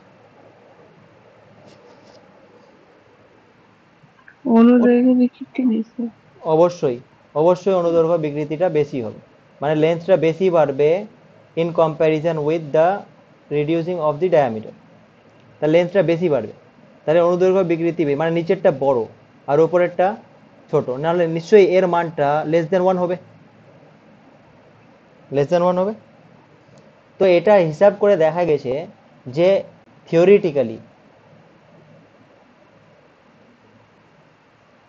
থিওরিটিক্যালি সিগমার ভ্যালুটা হয় -1 টু +12, ঠিক আছে? বাট এটা থিওরিটিক্যালি, প্র্যাকটিক্যালি কি হয় দৈনন্দিন জীবনে? 0 to হাফ। ইয়েস, প্র্যাকটিক্যালি এর ভ্যালুটা হয় 0 থেকে হাফ। দেখো 0 থেকে হাফ হচ্ছে, কিন্তু আমরা এখান থেকে বুঝতে পারছি যে লেস দেন 1 তো হবেই হবে, কিন্তু ওর অ্যাকচুয়াল ভ্যালুটা যেটা ভ্যারি করে প্র্যাকটিক্যালি ওটা হচ্ছে 0 থেকে হাফ, এটা মনে রাখতে হবে। আর থিওরিটিক্যালি হচ্ছে -1 টু হাফ, মানে থিওরিটিক্যালি -1 হতে পারে, বাট আমাদের ওরকম কোনো পদার্থ আমরা পাইনি যেটার ক্ষেত্রে মাইনাসে যাবে, ঠিক আছে? থিওরিটিক্যালি ওটা হয়ে যেতে পারে, বাট প্র্যাকটিক্যালি 0 টু হাফ, এটা মনে রাখবে। ওকে, তো এটা পয়জন রেশিও। পয়জন রেশিও সম্বন্ধে আর একটা পয়েন্ট আছে, ওটা বলি। ওটা হচ্ছে যে যদি, মানে আমি যে বললাম যে এই তারটাকে ধরো তুমি বাড়ালে দৈর্ঘ্যে, তাহলে ডায়ামিটারটা কমলো। এবার এর ভলিউমটা চেঞ্জ যদি না হয়, মানে এটা যদি অপরিবর্তিত থাকে, তাহলে কি হবে ওই ঘটনাটা আমরা দেখি।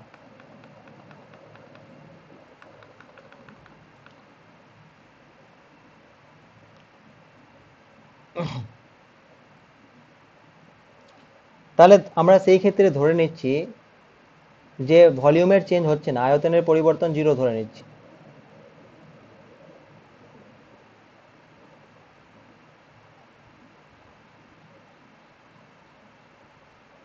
এটাকে যদি 0 ধরে নিই, তাহলে সেই ক্ষেত্রে কি হবে আমরা দেখছি।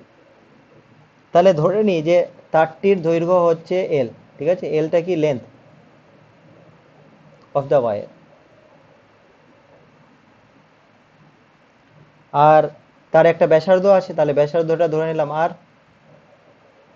রেডিয়াস লিখছি, তাহলে আরটা রেডিয়াস অফ দ্য ওয়্যার, ব্যাসার্ধ। তাহলে আয়তনটা কি হবে? আয়তনটা পাই আর স্কোয়ার হচ্ছে ক্ষেত্রফল, যেহেতু ব্যাসার্ধ আর, আর তাহলে লেন্থ দিয়ে গুণ করে দাও, তাহলে আয়তন পেয়ে গেলে। এবার দেখো দুই দিকে যদি আমি ডেরিভেটিভ নিই, তাহলে কি পাবো? DV is equal to pi R square DL, কারণ দুটোই ভেরিয়েবল না, লেন্থটাও ভ্যারি করে আর রেডিয়াসটাও ভ্যারি করে, তাহলে দুটোর উপরেই ডেরিভেটিভ হবে, প্লাস আর আর স্কোয়ারটা ডেরিভেটিভ নিলে 2 আর ডিআর হবে, আর পাই আছে আর এলটাও আছে, তাহলে একটা টার্ম এটা হলো, একটা টার্ম এটা। এবার এখানে আমরা ধরে নিয়েছি কি যে আয়তনের পরিবর্তনটা জিরো ধরে নিয়েছি, এর মানে কি ডিভিটা জিরো ধরে নিয়েছি, এটাকে ডিভি বলছি, এর মানে এই পুরোটা জিরো হয়ে যাবে। জিরো যদি হয়ে যায় তো আমি কি করতে পারবো, pi R square dL is equal to minus 2 pi L R dR. দেখো পাই পাই কেটে গেল, পাই পাই কেটে গেল। এবার আমি করছি কি, যে পয়জন রেশিওটা কি ছিল, পয়জন পার্শ্বীয় বিকৃতি বা অনুদৈর্ঘ্য বিকৃতি, তো তাহলে পার্শ্বীয় বিকৃতি মানে কি আরটা, আর এর যে বিকৃতিটা ওটা, তো আমি আরটাকে একদিকে রাখবো, হ্যাঁ আর স্কোয়ার দিয়ে ডিভাইড করে দিই, তাহলে আর স্কোয়ার দিয়ে ডিভাইড যদি করে দিই আর এই টুটাকে নিয়ে নিচে নিয়ে আসি, তাহলে হাফ হয়ে গেল, এল দিয়ে ডিভাইড করে দিচ্ছি, তাহলে এখানে ডিএল বাই এল হয়ে গেল, আর এখানে মাইনাস আছে ডি আর বাই আর হয়ে গেল, কারণ আর স্কোয়ার দিয়ে ডিভাইড করে দিলাম তো একটা আর কেটে গেল, বা এইভাবে কেটে দিতে পারি, এই আরটা কেটে দিই, এই আরটাকে নিচে নিয়ে আসলাম। তাহলে এবার দেখো half is equal to minus D R by R, আর নিচে dL by L. D R by R মানে কি দিচ্ছে, পার্শ্বীয় বিকৃতিটা দিচ্ছে, ঠিক কি না? আর ডিএল বাই এলটা কি দিচ্ছে, অনুদৈর্ঘ্য বিকৃতিটা দিচ্ছে, যাচ্ছে। অনুদৈর্ঘ্য বিকৃতি। এবার এই এই জিনিসটাই তো কি, মাইনাসটা কি ইমপ্লাই করছে, মাইনাসটা ইমপ্লাই করছে যে যদি লেন্থটা বাড়ে তাহলে রেডিয়াসটা কমবে, মানে একটা বাড়লে একটা কমবে, এটা হচ্ছে মাইনাসটা ইমপ্লাই করছে। তো এটাকে তো আমরা সিগমা বলছি, ঠিক? তাহলে সিগমাটার ভ্যালু কত হলো, হাফ হলো না, এটা ম্যাক্সিমাম ভ্যালু, তাহলে ব্যাপারটা হচ্ছে সিগমাটার ভ্যালু হাফ হলো, ম্যাক্সিমাম ভ্যালু হচ্ছে হাফ। বাট প্র্যাকটিক্যালি দেখা যায় যে সিগমাটার ভ্যালু হাফ থেকে কমই হয়। এর থেকে বোঝা গেল যে যদি হাফ থেকে কম হয়, প্র্যাকটিক্যালি যে পদার্থগুলো আমরা ইউজ করি সেক্ষেত্রে হাফ থেকে কম হয়, তো এর মানে কি, এর মানে সেই ক্ষেত্রে আয়তনের পরিবর্তন ডিভিটা ওটা জিরো হয় না, মানে আয়তনের পরিবর্তন হয় কিছু, এর মানে যখন আমরা কোনো তারকে টানি, ঠিক আছে, তাহলে ওর লেন্থ বাড়ে আর ডায়ামিটার কমে, তো আয়তনটা ফিক্স থাকে না, আয়তনের কিছু একটা পরিবর্তন হয়, এটা আমরা প্র্যাকটিক্যালি বুঝতে পারছি, কিন্তু থিওরিটিক্যালি তো হওয়ার কথা নয়, প্র্যাকটিক্যালি হয়, কারণ সিগমার ভ্যালুটা হাফ থেকে কম হয় এই জন্য। তাহলে এই পয়েন্টটা ক্লিয়ার হয়েছে?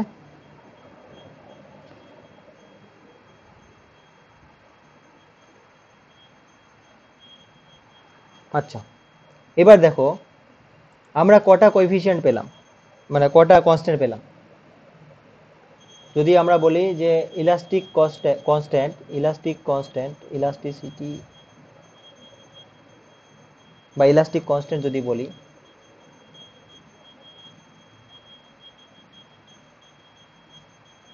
আমরা তিনটা পেলাম কনস্ট্যান্ট, একটা হচ্ছে তোমার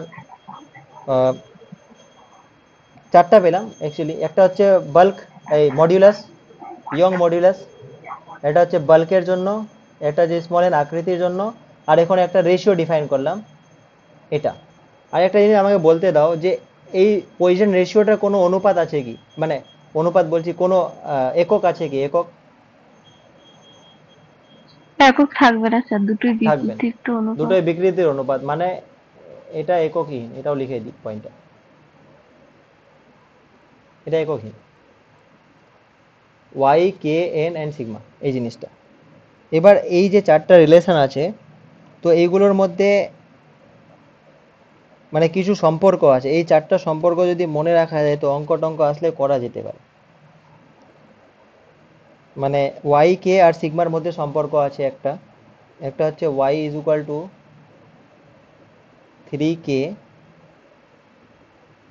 1 - 2 সিগমা, তারপরে Y is equal to 2n 1 plus sigma,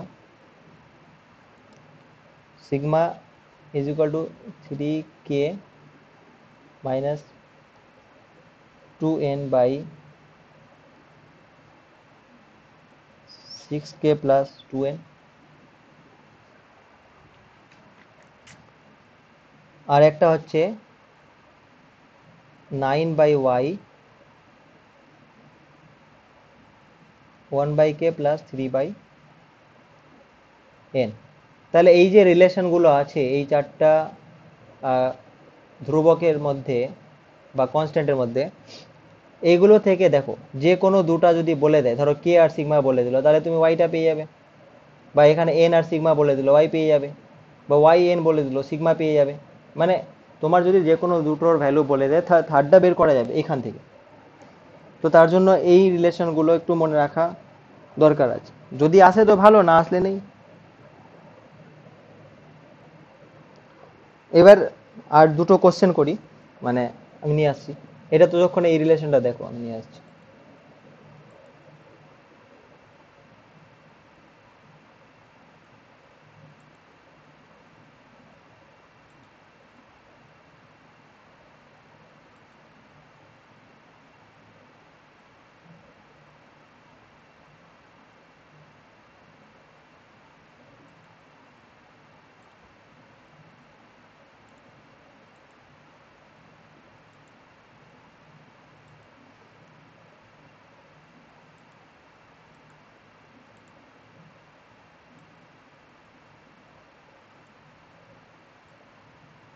এই জিনিসটা দেখো কি বলছে,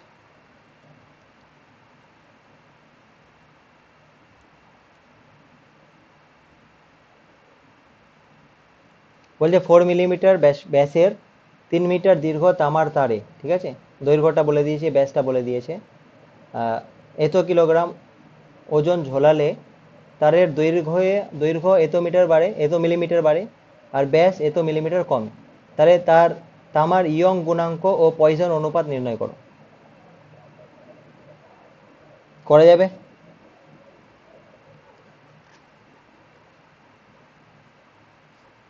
স্যার আগে সিগমাটা বের করে নিতে হবে দিয়ে। ইয়ং গুণা আগে ইয়ংটাই বের করো, পাইটা।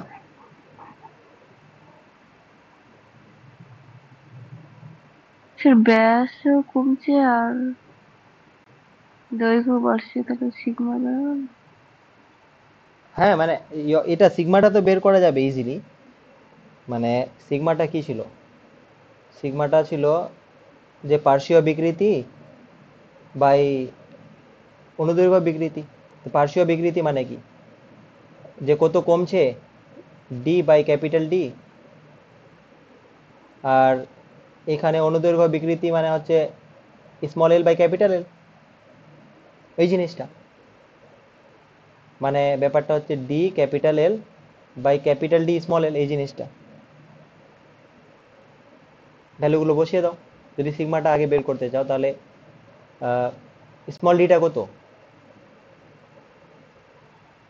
4 মিলিমিটার ব্যাসের, তাহলে এটা ক্যাপিটাল ডি হলো।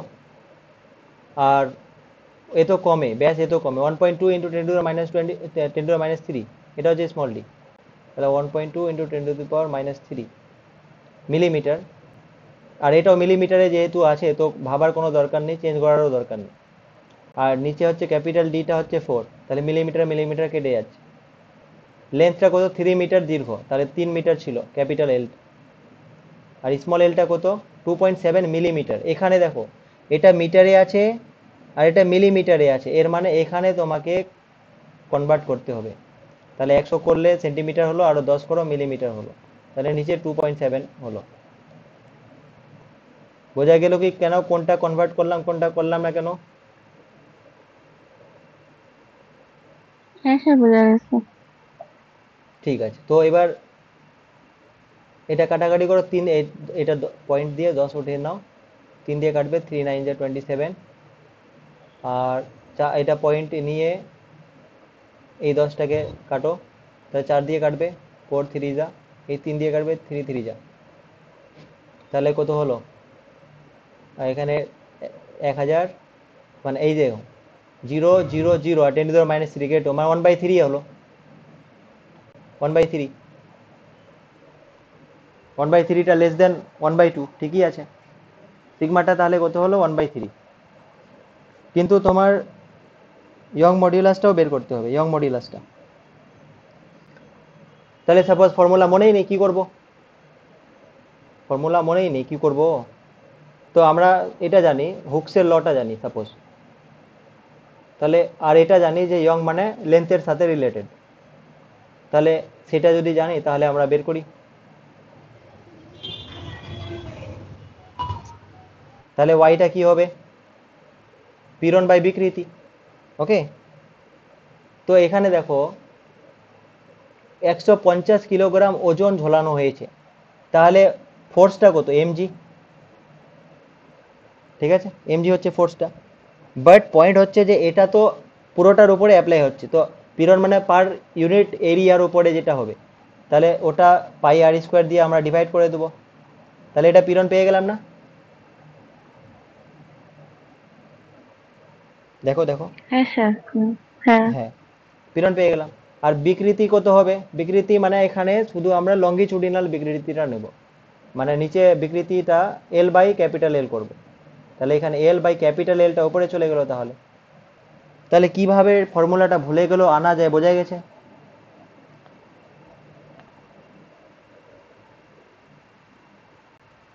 হ্যাঁ স্যার, ওকে, বোঝা গেছে। এবার তাহলে ভ্যালুগুলো বসাও, বসিয়ে বের করো কত হচ্ছে। এগুলো দেখো আমরা সিজিএসে করছি সবগুলো। তাহলে এমটা 150 কিলোগ্রাম, তাহলে 150কে 10⁻³ দিয়ে গুণ করলে গ্রামে হয়ে গেল। জিটা 980 বসাও, আর এলটা তো কত? 3 মিটার, তাহলে 3 × 10⁻³ হবে সেন্টিমিটারে করলে। পাইটা 22/7 করছি, তাহলে 22/7টা আমি উপরে লিখে দিচ্ছি।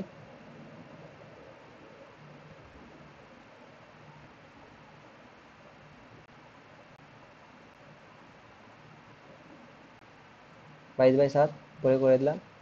পাইয়ের মানটা হলো আর স্কোয়ার, আর আর মানে 4 মিলিমিটার। 4 মানে 2, আর তো ব্যাসার্ধটা না, তাহলে এটা ব্যাস, তাহলে 2 হবে, কিন্তু ওটাকে সেন্টিমিটারে করতে হবে, মানে 0.2 হবে। তাহলে 0.2 স্কোয়ার মানে 0.2 ইন্টু 0.2। আর লেন্থ, লেন্থ মানে কতটা লেন্থ বেড়েছে? 2.7 মিলিমিটার, তাহলে 2.7, বাট ওটা সেন্টিমিটারে করতে মানে একটা 10 দিয়ে ভাগ করতে হবে। তাহলে ওই 10টা আমি উপরে তুলে নিচ্ছি, তাহলে ওই 10টা এখানে লিখে দিচ্ছি।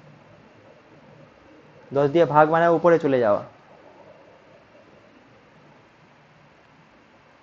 এবার এই জিনিসটাকে করতে হবে।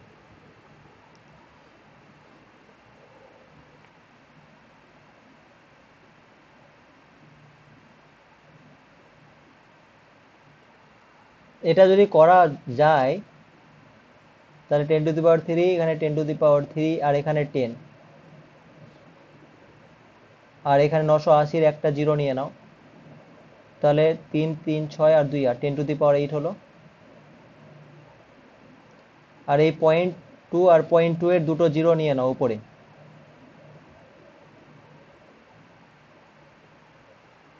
মানে যাই হোক, এটা একটু কপিতে সিম্পলিফাই করে বলো কত হচ্ছে।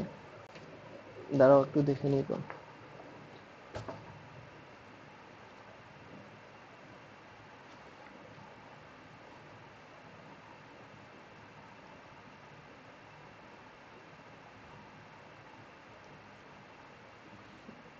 মানে এটা অ্যাপ্রক্সিমেটলি 10⁻10 অর্ডারে আসছে, হ্যাঁ, মানে 1.3 আর কি, অ্যাপ্রক্সিমেটলি 1.3 ইন্টু 10⁻10। এ তো ডাইন পার সেন্টিমিটার স্কোয়ার, তো এ তো আসছে ওই জিনিসটা।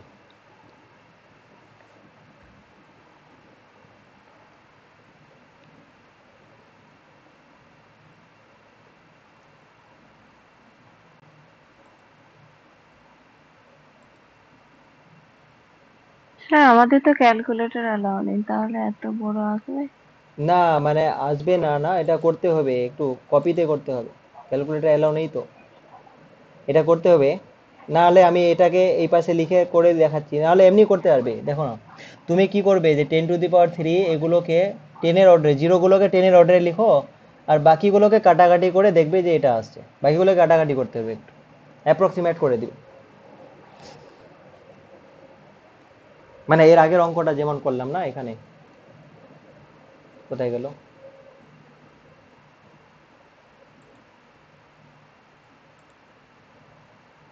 এই যে এখানে করলাম না, 10 to the power 10 লিখে দিলাম, তারপরে বাকিটাকে কাটাকাটি করলাম, মানে এটাকে ভাগ করে দিলাম আর কি, 4.6 এর মতো আসছিল।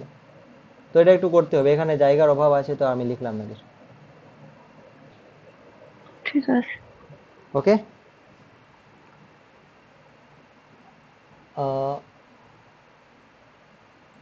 আর একটা কোশ্চেন আছে, এটা আজকে লাস্ট করব।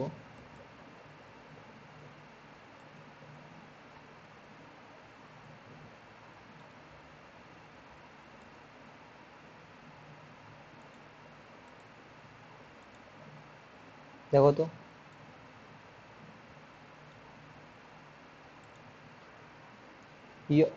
ইয়ং গুণাঙ্কের মানটা দেওয়া আছে।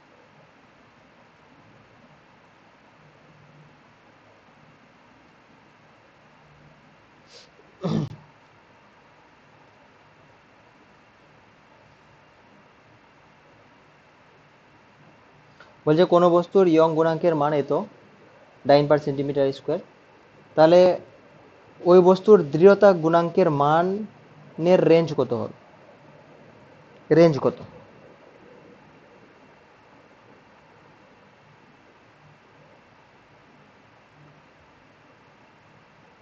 ঠিক আছে, রেঞ্জটা বের করতে বলে। তো এইটার জন্য দেখো, এই ধরনের অঙ্কগুলো করার জন্য তোমার এই রিলেশনগুলো দরকার পড়বে, এই রিলেশনগুলো। এখানে কি দেওয়া আছে দেখো, এখানে দেওয়া আছে ইয়ং গুণাঙ্কটা, ওয়াইটা দেওয়া আছে, ওয়াইটা। আর কি কি বের করতে বলছে, দৃঢ়তা গুণাঙ্কের মানটা, ঠিক আছে, দৃঢ়তা গুণাঙ্কের রেঞ্জটা বের করতে বলেছে। তাহলে ওয়াই আর দৃঢ়তা গুণাঙ্ক মানে স্মল এনটা, তাহলে ওয়াই আর এন এর রিলেশন কোনটা আছে, এটা সেকেন্ড রিলেশনটা। তাহলে Y is equal to 2n 1 plus sigma, তাহলে Y is equal to 2n 1 plus sigma. তাহলে এনটা কত হবে, এনটা ওয়াই তো দেওয়া আছে, এনটা বের করতে হবে, তাহলে এনটা হবে Y by 2 times 1 plus sigma. এবার যেহেতু রেঞ্জটা বের করতে বলেছে, তাহলে সিগমার রেঞ্জটা নিতে হবে, তাহলেই আমরা এটা রেঞ্জ বের করতে পারবো। তাহলে সিগমার রেঞ্জ কত থেকে কত হয়, 0 to 1/2। তাহলে এনটা কত থেকে কত হবে, এনটা হবে y/2, 0 বসালে এটা y/2 হচ্ছে, আর যদি হাফ বসাই তাহলে এনটা হবে y/2, এখানে 1 প্লাস হাফ মানে 3/2, তাহলে ইন্টু 3/2 কেটে গেল, মানে y/3। তাহলে এন এর রেঞ্জটা কত, y/3 টু y/2, বুঝতে পেরেছো? তাহলে এন এর রেঞ্জটা হচ্ছে y/3 টু y/2। এবার y তো ভ্যালুটা বলে দিয়েছে, তাহলে range of n is equal two y/3। তাহলে এই দেখো 24 ইন্টু 10^11 না, তাহলে 3 দিয়ে ভাগ করলে এটা কত হচ্ছে, 8।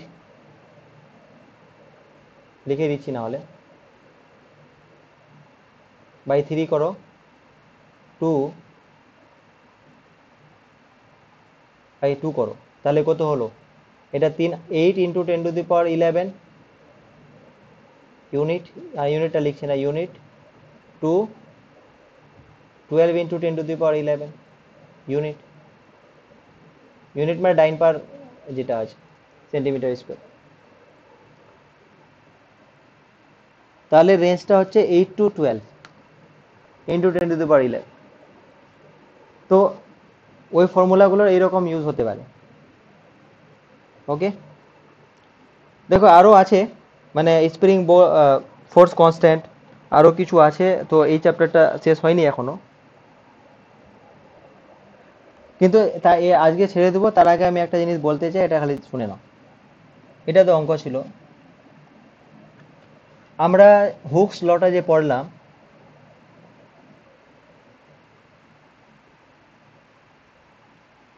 সেখানে আমি কি বললাম, যে পীড়নটা কি লিখছি, পীড়নটা বিকৃতির সমানুপাতিক, রাইট? আর পীড়ন বাই বিকৃতিটা কনস্ট্যান্ট আমি বললাম।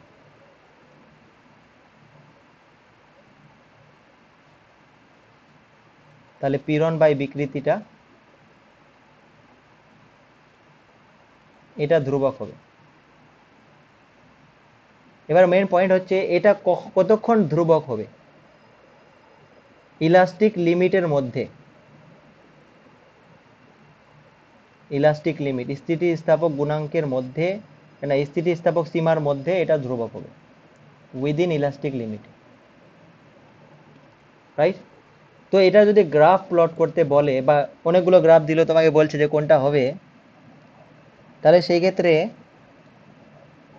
গ্রাফগুলো আমাদের একটু জানা উচিত।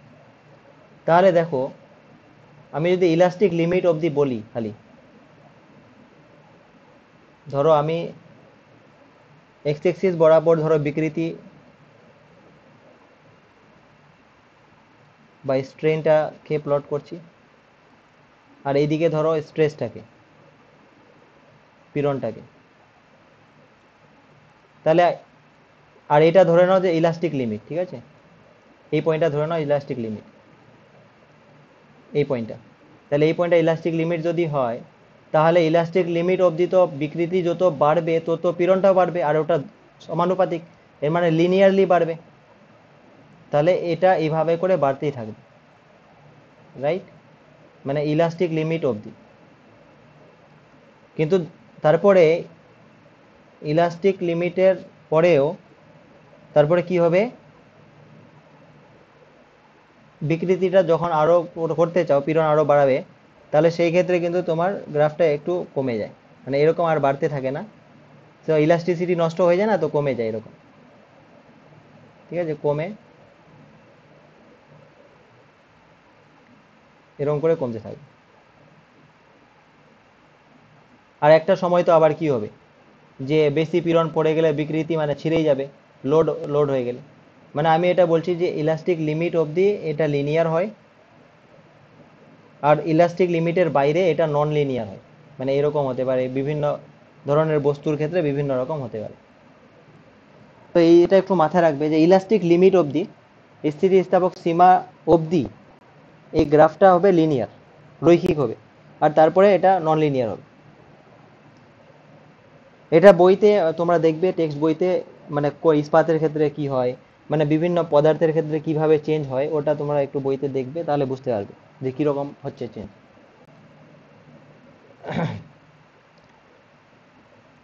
তো আজকে আর কিছু পড়বো না, অনেকক্ষণ হলো, আজকে এই অবধি থাক কি? হ্যাঁ স্যার।